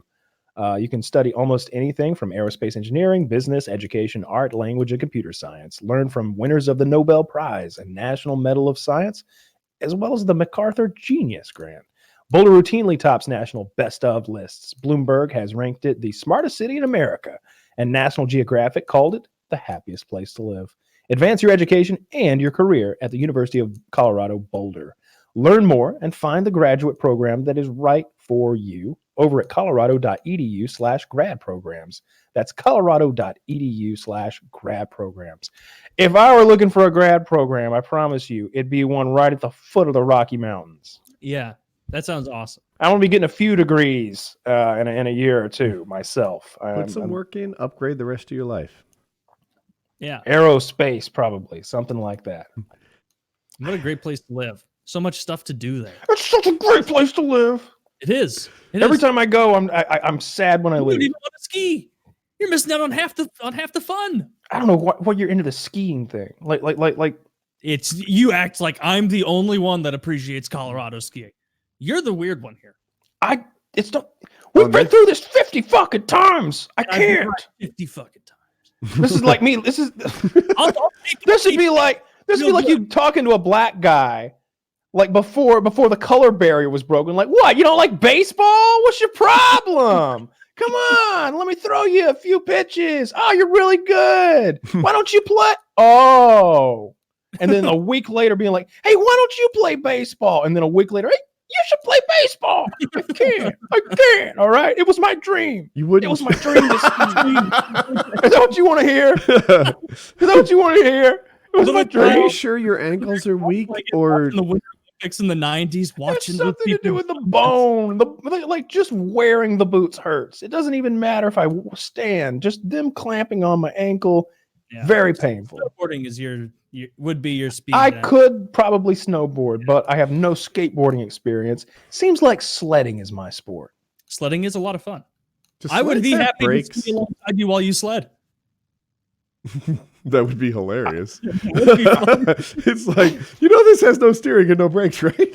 What do you know? Like just every time, meet us at the bottom of the run, and we get down in 8 seconds, and then we look up, and Kyle's like beelining like a laser for a tree. On just a disc going off the side. Usually they're little half-pipey shaped, to keep you in. I want one of those Olympic bobsleds that I'm inside of, like with one of those helmets that's shaped like a fucking penis in the back. Like it's just super aerodynamic. You see those people die at that one Olympics in the skeleton? Because they got going so fast and they like launched out of it. It's called the skeleton. They're barely on anything. Yeah. That's a very... The risk reward of that sport is zero. What is it? There's a luge, a skeleton, and a bobsled, right? Are those 3 different things? Yes. Luge is head back, feet going first. Skeleton is head first, feet are back. But you're barely on anything. And the bobsled, it's when you've got a bunch of guys, at least 2, jumping, running, pushing that thing, and then jumping in. Yeah. Yeah, it's funny that bobsled, like, for a lot of the people, all they do is run and jump in, and then they're a passenger going forward. So, like, I think the American team at one year got Herschel Walker to join, this elite athlete football player. And they're like, all you have to do is fucking push for a little bit and then hop in the back and don't be an asshole. And like, it really helped him. Am I right about that? Let me see if it's literally. That's hilarious if it's true, because Herschel Walker is probably one of the biggest genetic freaks in human fucking history. That man was fighting in Strike Force at like 52 and killing people. Let me show you what Herschel Walker looked like in his early 50s.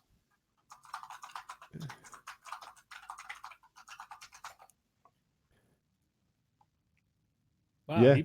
He was in the 1992 Winter Olympics on the U.S. bobsled team. Look at this man. Did he place? Did they medal? Well, he killed the Swedish team, and after that, everyone else just is backed him out. at 50? 48. Good God. So next year I'll probably look like that. Because that's what 48-year-olds look like. Yeah. You really bloom in your late 40s. If I keep dying in Tarkov, this is coming. Jesus Christ, he is shredded. Look at him. Yeah, that's a totally clean 40. It is. No, he was always like that. He's Delios looks pretty good. He's from Georgia. I'm like 99% sure. Oh, well. Where did he go to high school? I think it's near me. Well, good for that guy. Jesus. That's pretty sick. Johnson County in Wrightsville, Georgia. He went to high school. Is that close to you? Yeah. Close-ish. I'm trying to see exactly how far. I hired these fucking retards that ended up, or no, I made a mistake. I went on Home Advisor and was like, all right, I just want to get a couple people that'll come and mow my lawn this weekend. This was a couple weeks ago. And they came out, they mowed my lawn like 2 Sundays ago and left an enormous amount of just clippings all over my front and backyard, just grass clippings. And by the time I like noticed that, they were gone. And so I like texted the guy when he was setting up the next time. And I'm like, hey, yeah, I paid for you to pick up the clippings also. And there's a bunch of dead grass in my backyard and it's very unsightly. And there's a bunch in my front yard too. So next time, bring the equipment to take care of that. Use the word unsightly with a landscaper. I didn't say that. Okay, just checking. It just is unsightly. No, I said, hey, the clipping you picked up. Okay, faggot, I'll get right to it. I didn't say it like that. And then he came out again today, and these guys they're both morbidly obese, a full mouth of teeth between them, and one of the guys had a the biggest Hard Rock Cafe shirt I've ever seen in my life, tucked into the biggest camo pajama pants I've ever seen in my life. And he's walking around my yard mowing. I'm taking care of stuff in here. I'm really just trying to make sure the noise doesn't bother me if I'm on a call. And I go out again and piles of grass in my front yard, enormous piles. And I like walked over to one of the guys and I was like, he was standing by the truck out front while the other dude was on the side of the house finishing some stuff up. And I was like, hey, you guys are going to go back over this and collect all this grass, right? Like this is, I paid for this to be taken care of. And he goes, that's him, brother. And I was like, this is as far as this conversation is going to go. Just saying, I'm just his helper. That's what he said. I'm his helper. That's him, brother. And so I wait for him to come around, a somehow even fatter man. And I can go over to him and I was like, hey, remember last time I said I wanted the grass clipping picked up because I paid for that? And he was like, well, when do you want me to come back and do that? And I was like, now, preferably. Service now. And he was like, can't now. I don't have any of the bagging equipment. And where would I put it? And and I was like, do you want me to find a place? I was exasperated at this point. I was just like, it was blowing my mind that I've paid for this service twice now. You prepaid. Prepaid because I went through Home Advisor. Amateur homeowner. Yeah, Home Advisor. Apparently, I canceled that already. These people are not coming back. I'm going to do it myself tomorrow because it'll be faster for me. And like the amount of indignation this fat fuck had when it was like, and I did it very politely. Like I'll I paid bet. for this. Like we had this discussion. Do you remember 2 weeks ago when you came here and we talked about this? Like I don't want someone to mow my grass and then 3 days later look like my entire grass is dead because there's a big pile of dead grass on it. And he was like, "How about we come out? On Friday, next Friday, and we'll mow again and collect it all that time." And I was like, "No, this is it. This is it. If you can't collect it now, thank you for mowing, but that's all. I'm no longer interested." And like the worst businessman in America, he's like, "All right," and just left. And so now I've got a chore that these fat fucking retards in their pajama pants couldn't take care of. Got spilled water on my keyboard right there. God They're damn it. responsible for that. They're responsible for this. They're responsible for that. I should probably dry that up actually. I found That really got my goat today. I was like sitting in here anticipating seeing a perfectly manicured lawn, and they gave me an errand. It would have been fucking easier for me to just do it myself. So fuck these people. I'm going straight to hopefully a neighborhood kid. Avoid Yeah, that's- prepaying whenever you can. And if they do 95% of the job and ask for payment, never ever pay. This might sound obvious to you. I don't mean to, but No. it wasn't obvious to me my whole life. There have been a handful of times when people get 95% down and explain, "Woody, look, we're almost finished everything." And it's like, right. But there's like 600 rocks. You guys were going to stack it on a pallet. Right. We'll come back and do that next week. That's when you get paid. You don't get paid until everything is done. Because I know that you won't come back. You're done. Yeah. So that's what I do have to grab a paper towel real quick. I grew up paying people like that, or having my dad pay people like that, people that you can't trust to do their job, and people who are just trying to earn enough money to buy a bottle of liquor sometimes. So like they're not, once they've gotten to $8, they're ready to cash their chips out. And it's like, we came here to work. You can't work an hour and what did you say? 18 minutes? What kind of junky math are you doing over there to figure out that that's $8.14? I found I got to cut my grass by I just saw one of those trucks with the trailer on the back and his number on a placard, and I looked at his gear and it's like, oh yeah, he's got a mower with a mulcher and he's got all the weed eaters, and he's white, of course. And so I called that guy and had him come over, and it's cheap as fuck. It's nothing. Yeah. I pay him for the PayPal. Well, Like he comes every week, same day, and then he like bills me through PayPal, and I click one button and we're all sorted. When we did this house, right, we had it renovated before we moved in, and it was expensive. People remember the whole story with Jamal and everything, but the lead contractor was like, "Woody, look, can you pay us now? We're almost done. All we have to do is like align a door, put on a few light switch covers, and clean the place," which was a big task, right? Imagine 2.5 months of drywall work, right? Like cleaning is a serious task, and it's like $40,000 for some light switches and cleaning. Yeah, and I'm like, yeah, you sound motivated. That's how I like it. And our relationship had really deteriorated at this point. And I'm like, when you're done everything, when every item on the punch list is it, I got your money sitting in a bank account, right? There's no inability to pay here. There's an unwillingness to pay until you're all the way done. And that's probably going to give him 20 though, right? Just so he could handle his bills. Zero. He got fucking zero. Like, look, if you have a day and a half worth of work and you're owed whatever it was, 40 grand or something, that's it. There actually was another $6,000 I held out because Jamal, actually, the subcontractor, not Jamal, hadn't been paid. Now, Jamal didn't do the work, so Ed docked him the pay. Ed didn't pay Jamal for the work that he did do. He just paid him for what he thought he should have got. And I'm over here. He put a lien against my house, meaning that like if I were to ever sell it or something, that money would go to Jamal. So I took it was $6,000. I took the $6,000, put it in an equity account, and we went to court. And they agreed that Ed was going to pay, and then there was going to be a judgment against me to make this payment. And they're like, "Does everyone agree?" And I'm like, "No, I don't agree."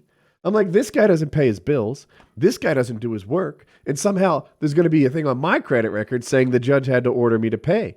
I'm the only guy here who does what he says he's going to do. I put the money in an equity account. And the judge was like, yeah, he sounds right, actually. He's the only guy here who fulfilled his obligation. So we agreed to settle it all out of court, so there was no ding on my credit record, which that's how it went. But anyway, don't pay. You don't pay until before the they're work's done. You don't pay it all the way done, all the way. You know, like in Taylor's situation, like it's everything done, but whatever, like 15 minutes of picking up grass clippings. Yeah. Well, if you want your money, you'll just work 15 more minutes, I guess. Otherwise, they won't do it. I You're told muted, Woody while Taylor. you're gone, Taylor. You're muted, by the way. I just found one of those, trucks and trailers at a gas station that's got the sign like, Miller's Mowing or whatever the fuck, and I got one of those guys. So Only to do. new story came out, sort of a thing.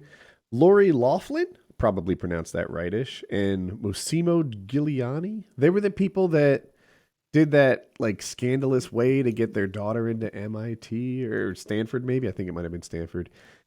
They pled guilty, and they're getting the woman is getting 2 months in prison and $150,000 fine, 2 years of supervised release, 100 hours community service, and her husband's getting 5 months in prison and 2 months release, supervised release. That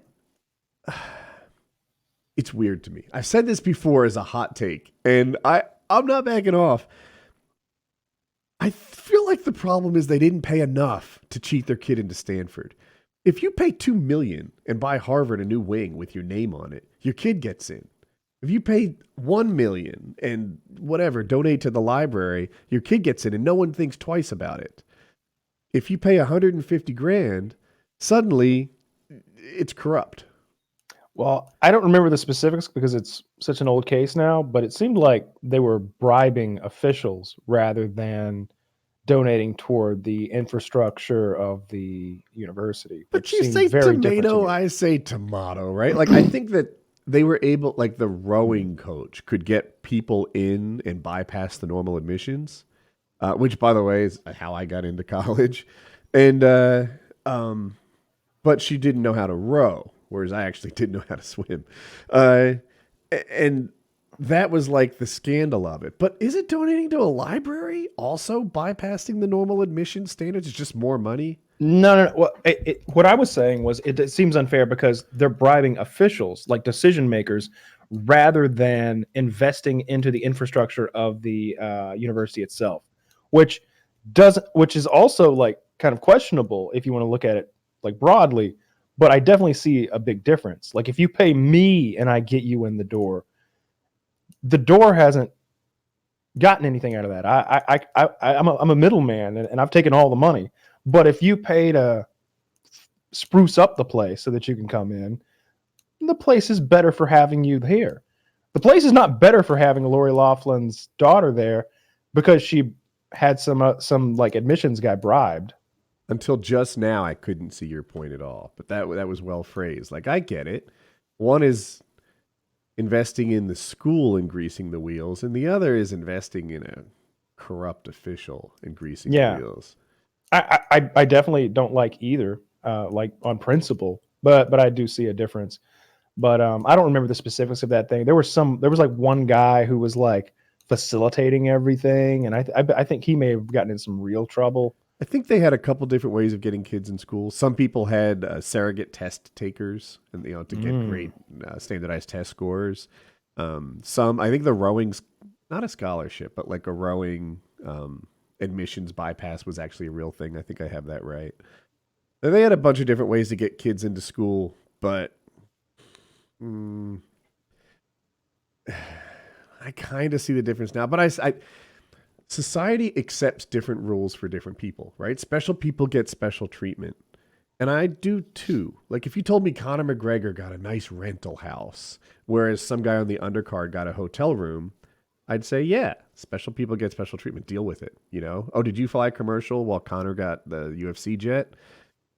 You get special treatment because, he has special requirements and he's especially good at his job, and that's what happens. Some employees get paid more than others because they're good at their jobs. Like, I accept that. I feel like there's a certain thing here where we just apply that same acceptance. If you're Bill Gates' kid and he donates enough to MIT, you get in. Yep, I suppose. Yeah, sure. I think my keyboard's broken. God damn it. God damn The it. lawn man strikes again. Does it help that it's funny? It's a, you damn probably it. needed a good gaming keyboard anyway. This is a Corsair K70 or whatever it is, the $140 one that Chiz recommended. Oh, Okay, Dick. actually that sucks. God damn, now the little search thing in the bottom left on Windows 10 just goes bloop, bloop, bloop, bloop. Is it now I don't think this anymore. I was going to say, is it possible it came unplugged while you inspected it? That it's not securely in. you're gonna want to disassemble that thing right You're after muted. the show, my friend. Why are you muted? Please don't that be water related. Oh no, it's muting me every once in a while. This is bad for the show. Oh, I but love funny. this. Oh, this is Oh good. no, I can't. Fuck, dude. I can't type. I can't. Well, hey, it's a write-off. Now all that it's letting me do is try to add reactions to things that you guys have already written in the chat. Oh, I like it a lot. I gotta. Are you kidding me? You need to get. This monitor is a shit show right now. So much stuff, minimizing, maximizing, switching windows, up, down, up, down. And do you know how many times I've left a cap off my drink? Once. That was the only time. You'll notice I always put the cap back on no matter what I'm drinking. And God, that lawn bastard. You will now. God damn it. I tried to fix a keyboard a while back. I took the back plate off and I very carefully disassembled it. And then I don't know if this happens to you, but sometimes when I'm doing something meticulous, I start getting this ants in my pants, sort of overwhelming anxiety. And I just went into a rage and I started smashing it on the floor until there was nothing left. And then I got on my phone on Amazon and I ordered this keyboard and it works like a charm. Once you spill water on one of those things, I'm not saying it's irreparable damage. Might be. Oh no, what I was doing on my phone just then, I just ordered another one of these. And if I'm not able to fix it after the show, I'm going to just let that come through. So it's coming. So what you do is you take this one, you put it in the box. Oh, Jesus. Return it to Amazon. They'll never know. Oh, that's very white trash. White trash? We're all thinking the same even thing. the lights aren't working. The All guy right. that I know off the that line. does that is not white trash. I was trying to figure out a way To phrase I mean, it, there's right? a word. There's a word, but I'm not allowed to say it. And that's why And I was that's what stuck there. I was like, fascism God fucking damn it. Taylor, there is a headset you should buy along with it. I'm just pitching this idea. You might not like it, but Can't click the link. oh. Wait, let's Shall see if I can- Shall I describe it to you? All right, when I click the link, it zooms back up to the TRT is back on the menu boys picture. Let's see if I can open link in new tab. No, that's right. Those are question. some ugly headphones for $130. It's all a right. good headphone, and the side ear cup flips up. So it can go like straight over your head and like be supported nicely, but you just flip it above your ear. I would like that one because I always wear them like this. I saw that and I thought of Taylor and thought like he might appreciate it. That's good. I would click buy now if I could. I don't understand what. So let me ask you this, Taylor, because I've never understood why you don't put both cups of your ears on. Can you hear your voice come through that ear? Through this one, yeah. Then why don't you wear both? I don't know. I don't like it. People do that. Like he's not the only one. I swear I've seen DJs and stuff. Like Yeah, but for a reason. And I've changed the settings before to where I can't hear my voice, and I like that too. I like that even more. Oh my God, I can't do this if I can't hear me. I have it turned off right now. Yeah, I can't hear myself. Good God, man. Yeah, you're a fucking anomaly. If I can't hear me in here, subhuman, it's like some say. I'm like deaf person. Yeah, see, but I don't like it. I like just hearing you guys and the guests most of the time. Oh good God, no, I need to hear me. I think I turn you guys like almost to a whisper. I'm just booming. It's all about me. It's my picture, my voice. That's all. As far as I know, this show only is. looked at his picture, and he only that would be so funny as if I could see Kyle's screen right now, and it's just Woody and I in those tiny little Discord squares, and then Kyle's full 16:9 right in the front. That's what it is. Looking at yourself. Uh, That would be so fucking we're weird. gonna to do a the show live just staring show at yourself for that the whole Patreon time. goal, and Kyle's gonna have a mirror and not I look need at us at something to all. look at. I need somewhere to keep my eyes. Just Ray Charlesing it up. Just That's what rolling up. I look at the product, like what people are gonna see, and it always has me like looking somewhere else all show long. I wish I could look at the camera, but that's not natural for me. I just move the box around until I can look into my own eyes. That's what I'm doing right now. I need a new headset. I like this ear cup vibrates sometimes in a weird way, and I read about it, and apparently the driver is going bad. It's a nice headset. It was like $400. I got it like 8 years ago. I like these a lot. Are they I'm a the big fan of these. M50s? Is that what I'm looking at? Yeah, I think so. They're I pop. can Yeah, double check. Yeah, I know yeah, them. M50X. I've been looking around. Pastilli just bought a new headset. That's had an outsized influence on my buying process. Like, he's The really things good at Tarkov. That's probably why. Yeah, the things that are important to me, obviously comfort. I've had headsets before that just this strap up here can get real uncomfortable. It can actually make a little sore spot on the top of your head if you wear it for 8 fucking hours in a row, which sometimes we do. Right. And if like the material, the cup makes your ear sweat, that's no good. Gotta be velour, something like fluffy and nice, not leather. Yeah. This is something really soft. It's not, I don't know what it is, but it's nice. I like Mink. it. My ears don't. It's mink Mink. vagina. Mine's chinchilla. And I like this. I even like that it's red. My old headset was those Astros, and they were red, so I wanted to continue that little theme. I And so- considered Astros, but people who seem to be audiophiles aren't impressed by them. And I've always liked these. I could even get them again. You know, if a driver's bad, I guess it's all the excuse you need. I mean, Yeah. I use them 10 hours a day. And- Or you order yourself a new set, send that set back. Maybe I've got these. I've got we'll do that. some Turtle Beach gaming headset that I You still all of your entertainment, but your headset is where you draw the line. Apparently. Yeah. And I pay for Netflix, I pay for Hulu, I pay for ESPN, I pay for Disney. I can't think of anything else. Sometimes I just prefer the stolen version because it's all in one place. Like Plex has all the content of all of those combined. Even though I pay for them elsewhere, it's right here together in one spot. Fair enough. You still watching The Wire? Yes, I'm on towards the end of season 3. I'm toward the end of season 2. Okay. I'm halfway through episode 1 of season 1. I So- started watching it last night, but it got to the point where I was like halfway in and I was like, I'm not giving this the attention it needs and this is important. And so I turned it off and watched an episode of Family Guy and then went to bed. So Didn't finish Sopranos though. this is not a spoiler or anything, but do you remember To me. Yeah. So Frank Sabatka, he's Mhm. the bald guy who's running the port. His nephew is sort of the slick-backed haired go-getter and that lives in the basement.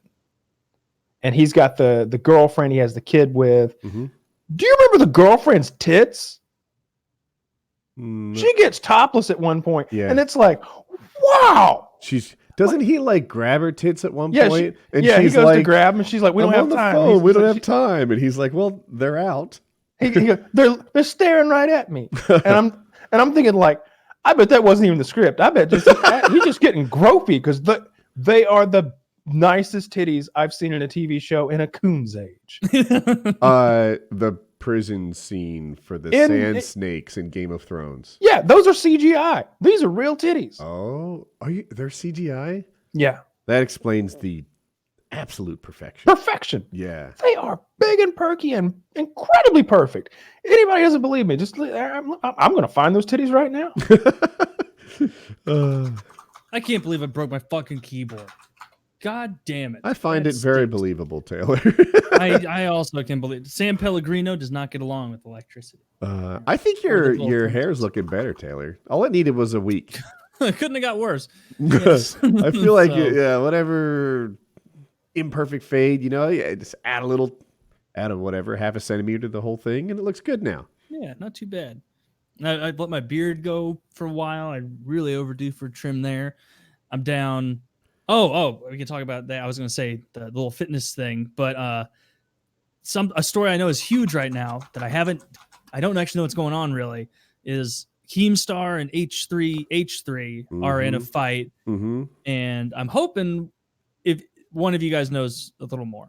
I do, yeah. Do you? Okay. So I didn't watch. I don't watch Keemstar's videos typically, but I guess he did a hit piece on H3H3, and as the subject of a dozen Keemstar hit pieces, like he just lays out these allegations with no factual supporting. This was in response to an H3 no, this video, was right? this is how it started. Oh. And you know, like I guess there's some element of truth to the fact that the video game Payday did something and they had a DLC and the money went to Ethan, the H3H3. Cool. And then Keemstar on his own said this money was supposed to be for this purpose, and Ethan didn't exclusively use it for this purpose. And, you know, he stole the money and kept it. Well, the money was for Ethan, right? It wasn't like earmarked for just lawsuit costs or something. And Ethan brought on the Payday guys and confirmed that Keemstar just made up a part of the story to make him look bad. Cool. And then Ethan hits back with these Keemstar stuff, like him bullying somebody into suicide. I don't know if he touched on the basher thing, him doxing people again and again, and Keemstar being kind of like on both sides of the fence. You know, sometimes he says doxing is horrible and how could you do such an evil thing? Other times Keemstar literally doxes people and says, yeah, I doxed him. What are you going to do about it? I report the news. Ethan accurately is like, really? I remember Anderson Cooper giving out some person's mom's address, you know, as part of their news coverage. I don't remember them giving out his wife's phone number. You know, like, you're not just reporting the news, you're clearly doxing a person. And H3H3 just dunked on Keemstar for like a 40-minute video or something like that.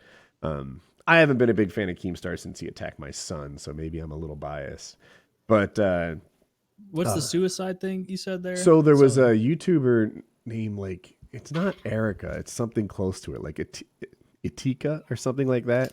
And the guy was clearly mentally troubled, right? You know, he would threaten suicide. He talked about like jumping off a bridge or something. And Keemstar's take on mental depression, which he's put out there on Twitter a bunch of times, is like, you're weak, just be happy.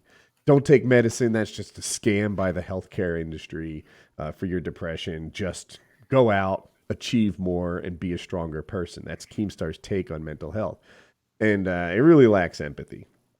He talked to this guy several times and was always like, kill yourself, go jump off a bridge, laughing at him, etc. He killed himself. I think he jumped off a bridge or something like that. And then all of a sudden, Keemstar is like, leave me alone. I'm just trying to mourn my friend. I can't believe you guys are out there like tagging me for this. And he just edited the video and it really showed like the before and after and the transition that Keemstar went under. And so Keemstar is currently in the internet doghouse, although the guy is, people don't watch Keemstar because he's a nice guy or because they like him. Right, they watch him for some other reason. They find his topics interesting or whatever. Well, it's drama, right? Like that's his whole show. Internet so drama. Proving that Keemstar is a jerk never hurts Keemstar, right? It's out there. We all know Keemstar is a dick. That's not news. That's not a change. Everyone knows you can't hurt the Hulk with kryptonite. You can't ruin Keemstar's reputation. It doesn't get lower. And he's like, look, I'm scum and I do scummy shit, and that's who Keemstar is. So there's no exposing him as scummy. Currently, people are reminded that he's scummy and they're all like upset with him. But I think in 2 months, he'll be right back where he was as YouTube scummy dude. Probably. Yeah. I've never watched any Keemstar content, and I've also never watched any H3 content, I don't think. No, I watched a clip of his podcast when he had Bill Burr on, when Bill Burr apparently was just like, not having whatever it was, and it was I awkward, think that's the extent of my. He got a bunch of. He made a video about that or something. Like he and his wife. He's because so the internet is kind of turned against H3H3 to some extent. He started off making reaction video content, and it wasn't straight up like reaction videos, the really low effort ones where you just make faces while the video plays. he would make he'd mock it and do his own little skits and intersplice it in, and sort of a value add reaction video. People loved that. My impression is he sort of saw himself on the top of the bell curve at that and transitioned into the podcast. And a lot of people are like, hey, I liked this about you. I don't like this new thing about you. And they fuss at him. Anyway, he acknowledged the Bill Burr thing, and he's like, people say I'm unrelatable now, as he's like getting into his Porsche. People think that I shouldn't live in this house. It's beautiful. It makes me look like a fucking peasant. Like it's a $9 million home with this Jesus, like infinity pool or something and a Porsche in the garage. He's doing amazingly well. And he's like, people say that, I fucked up the Bill Burr interview or whatever. I'm misquoting. And his wife is like, yeah, that was cringy. And I was like, yeah, own it. Like it was kind of cringy. And they you were able to be like, yeah, that happened. I thought he handled that well, but it's so the Keemstar war with him, it's kind of sizzling out now, I guess. Or? It's 2 days old or something. Like it's okay. When I saw the video, it had 1 million views, and then I popped in on it today, and it had maybe 3.7 million views. So it's for people that follow YouTube drama, I guess it's the hip thing right now. But like I said, there's no chance that people will change their opinion on Keemstar. Everyone knows what Keemstar is about. He's trash.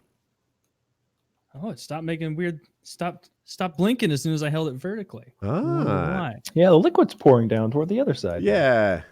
Now it's gonna put random numbers instead of Windows key on your screen. Did that? No, it did not stop it. Good. No. Good.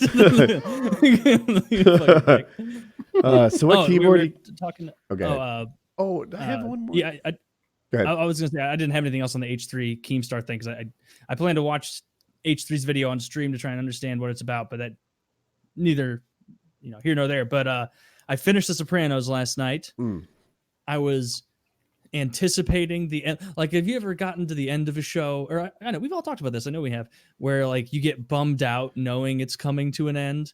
Like the way Kyle described that scene, the end one, where you're like, oh, and then it's just kind of a carousel, revolving door of people coming in, sitting down, like laughing, doing whatever they're doing. And as that was happening, I was having like that feeling of like, oh no, oh, this is really it, isn't it? This is the end of the fucking show. Shit. And I was expecting the mid-sentence cutout thing to be at least a little more obvious than that, instead of him just kind of hearing a ring and then just not even looking up all the way, just like getting to here and then ends. And so, correct me, most people understand, or not understand, assume like, okay, the end there was him right about to get assassinated. Yep. That's the understanding. My understanding is he got assassinated. That he didn't register the bullet or anything, but we see his brain turn off. That's how I interpreted the last scene. Yeah. But is there any I guess like fan theories of other things that might have happened? Fan theories don't matter. David Chase has spoken on the matter. Oh, okay.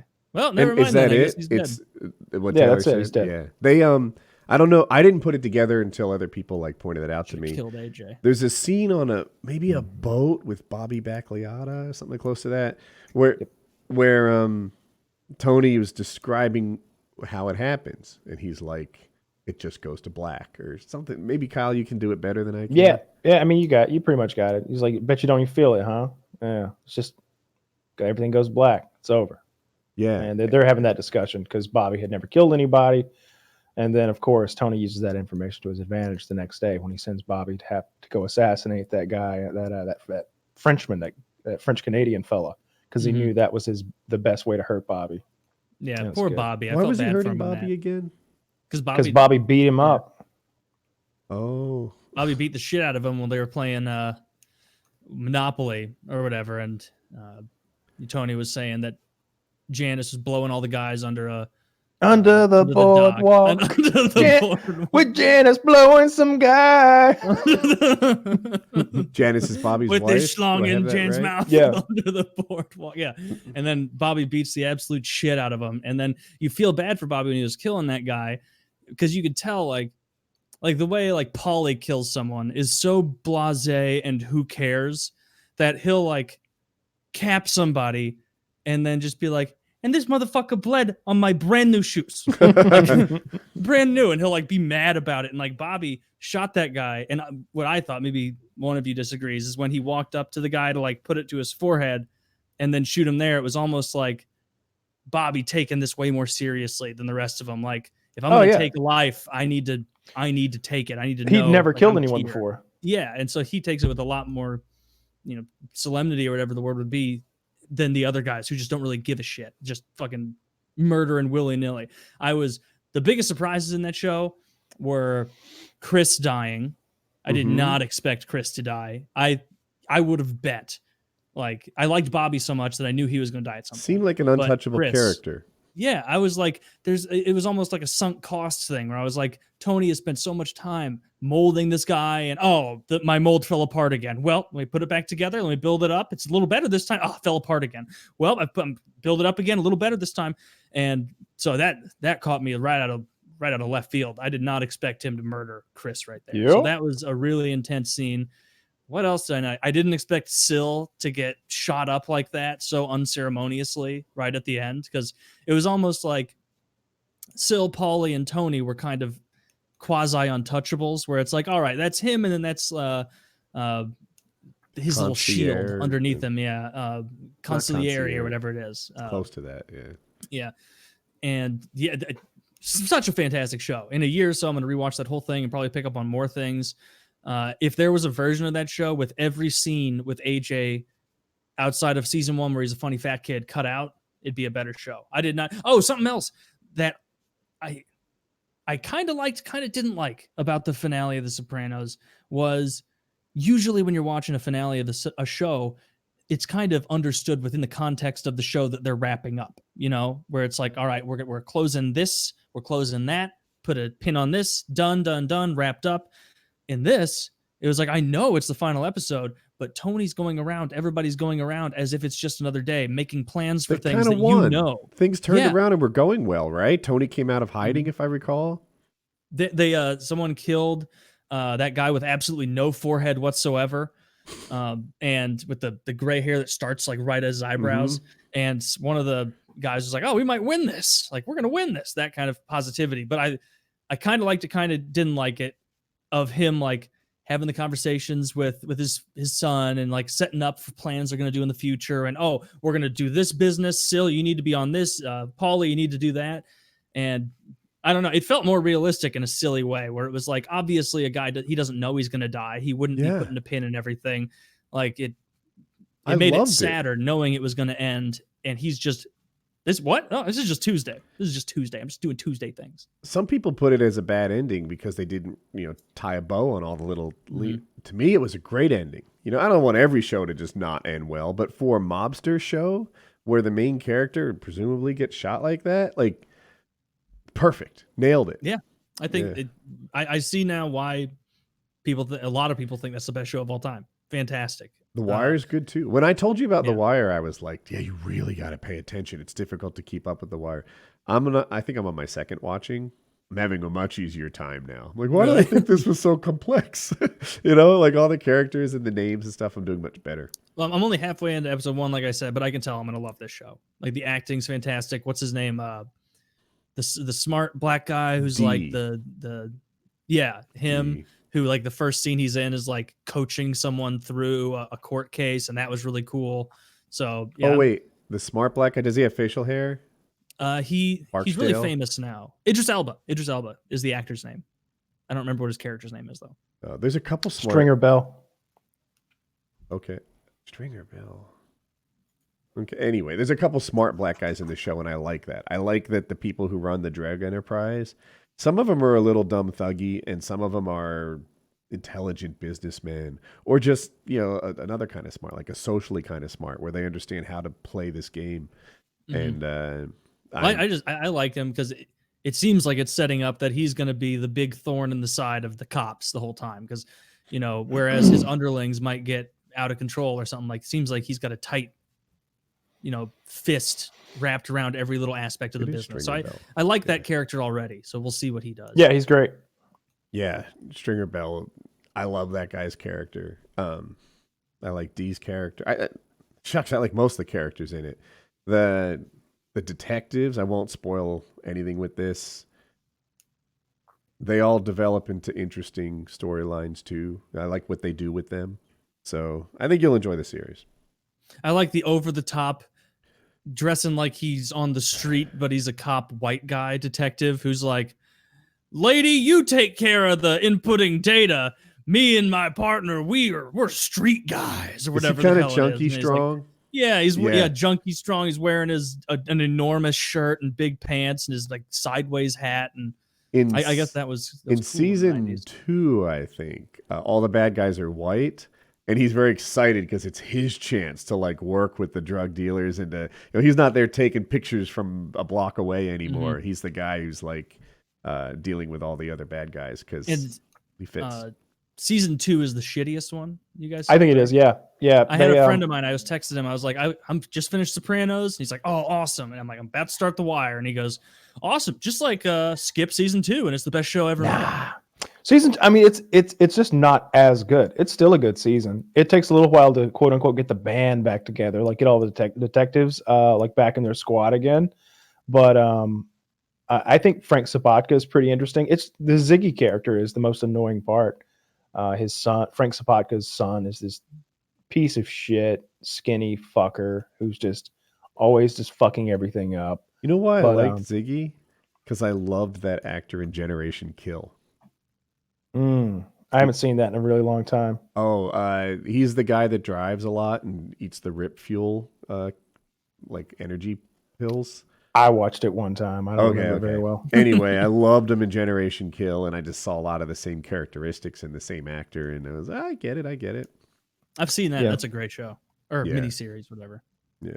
Yeah, it's got that Skarsgård guy in it from True Blood. Yeah, the good-looking blonde dude. Yep. What'd you call him? Skarsgård? Is that the actor's name? Yeah. Oh, okay. I think it's his last name. His brother is the one who plays It in It. The clown? I'm taking in a little more media than I do when there's not a pandemic on. Like probably a lot of people are. Mm-hmm. It looks like we're wrapping up our response to the pandemic. It's political at this point, right? Where if you think it's bad, you're a Democrat. If you think it's fine, it's Republican. But it's my impression that America, it's not so much that we think it's over.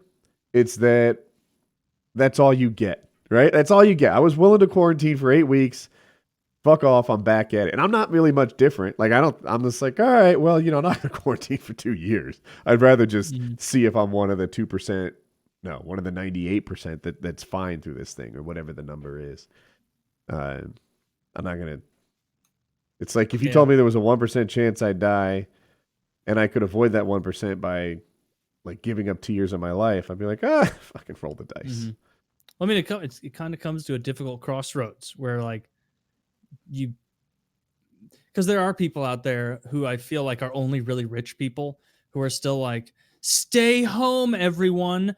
What, you're working the service industry and you're out of savings and the Trump bucks didn't get you far enough? Sorry. What, are you only caring about the stock market but you stay home? And it's like, okay, well, you can acknowledge the value of staying home, trying to make this not as bad, while also acknowledging that tens of millions of people are out of work and really fucking struggling, and we can't do this indefinitely. There's going to be a global depression. Like, it's going to get bad. There's a huge middle class for sure who's almost had a lifestyle upgrade from it, and like it. Some people, yeah. If you're in non-essential industries and you can work from home and things like that. Yeah, that's what I'm getting at. I'm thinking of you, and I'm trying not to say you, but go for it. like people in your situation who can do their job from home or from the office. It's like, you know what? Secretly, I think this might be better than before. And you're not alone. Like I won't hide that at all. I am enjoying my lot in this very much. But that doesn't mean that you enforce your standard of it on everyone necessarily when they need to make money and feed their kids and shit. For sure.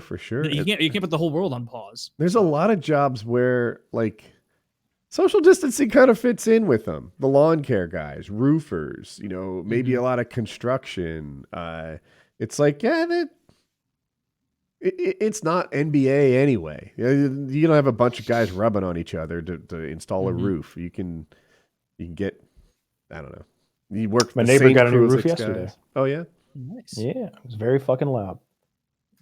Well, now you need a new roof, keeping up with the Johnsons, Our the roof's fine. Joneses, or whatever the saying is. You're Just the Joneses. renting at the moment, right?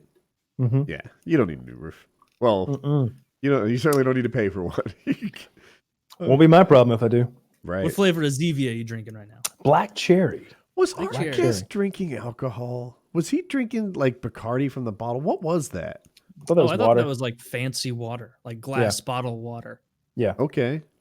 Yeah, that would be. He's pretty hardcore if he was just slugging vodka like that. No, He's like, facial "Nah, it's expression hooch." whatsoever. Yeah, it's hooch. I didn't do any ecstasy in there, but good God, I got hooked on toilet wine. Yeah, I didn't know.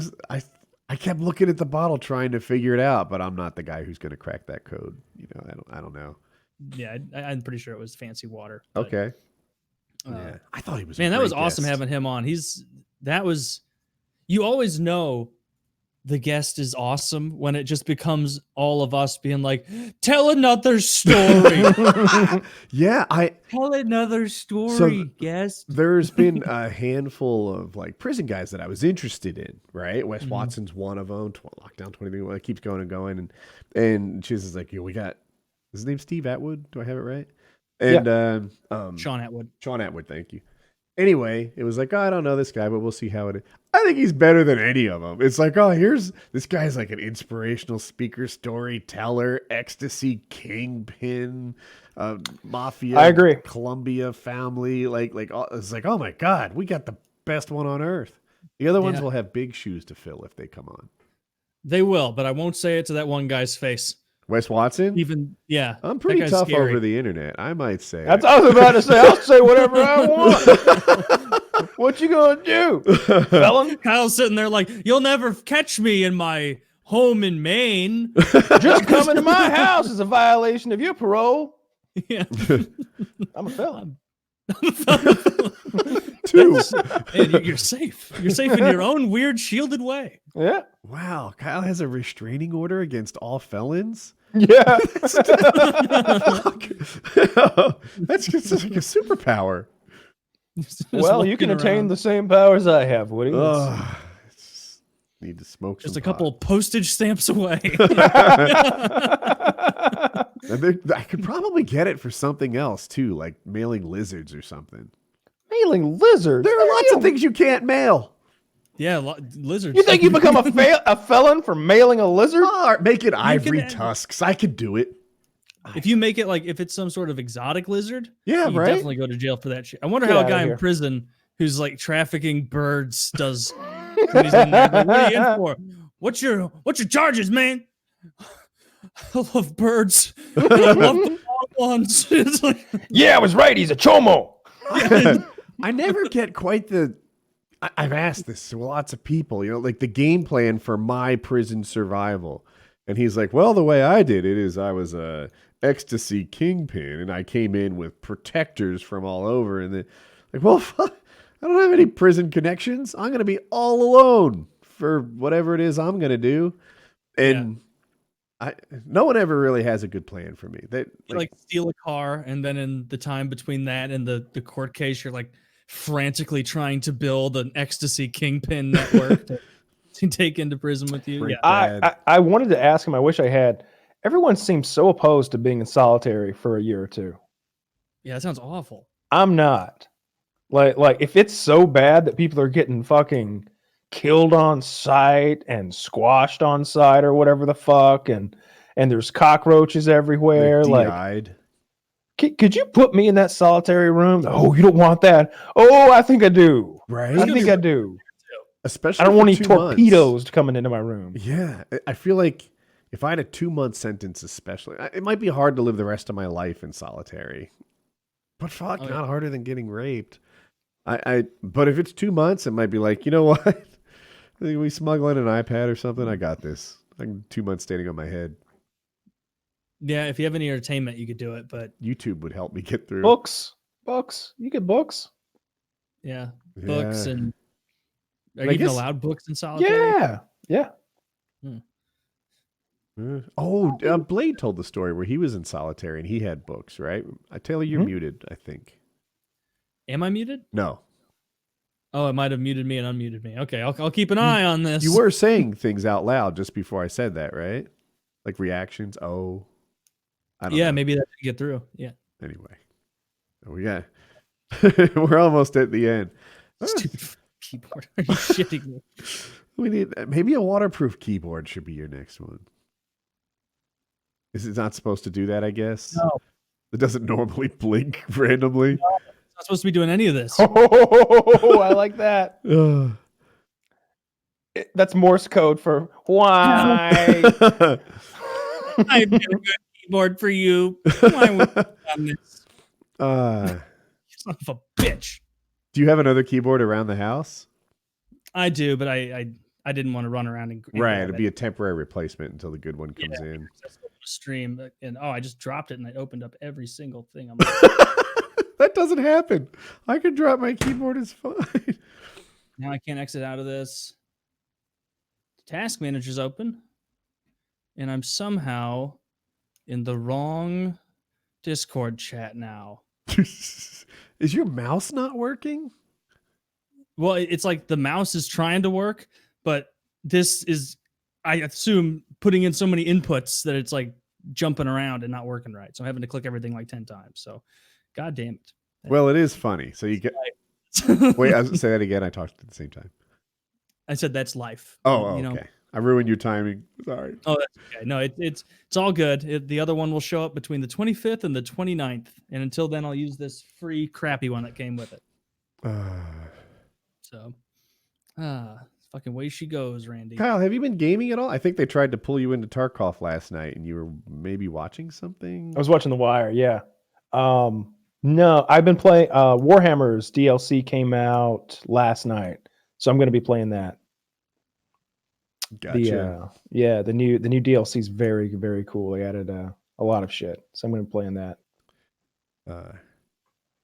Yeah, I've just been playing Tarkov, but I don't have anything new to report about it. I'm just trying to upgrade same old. Me. They're slow with their updates. Yeah. Thinking. We could do a 3-hour, 51-minute show. Yeah, let's knock it out. I had a great time. Through 9 minutes. You're opting to power through 9 minutes? I didn't hear. Just ignore him. He doesn't even have any equipment anymore. I think he's in and out of mute. He's like this. Being muted. All right, fine. Let's end it. I wish I should be taking video of what's going on my screen right now. It's just bananas. All right. PKA 492. I think it was a fire episode. So very good. Want to get him on again. Come back. All right. Any outros? Nope. No. There we go.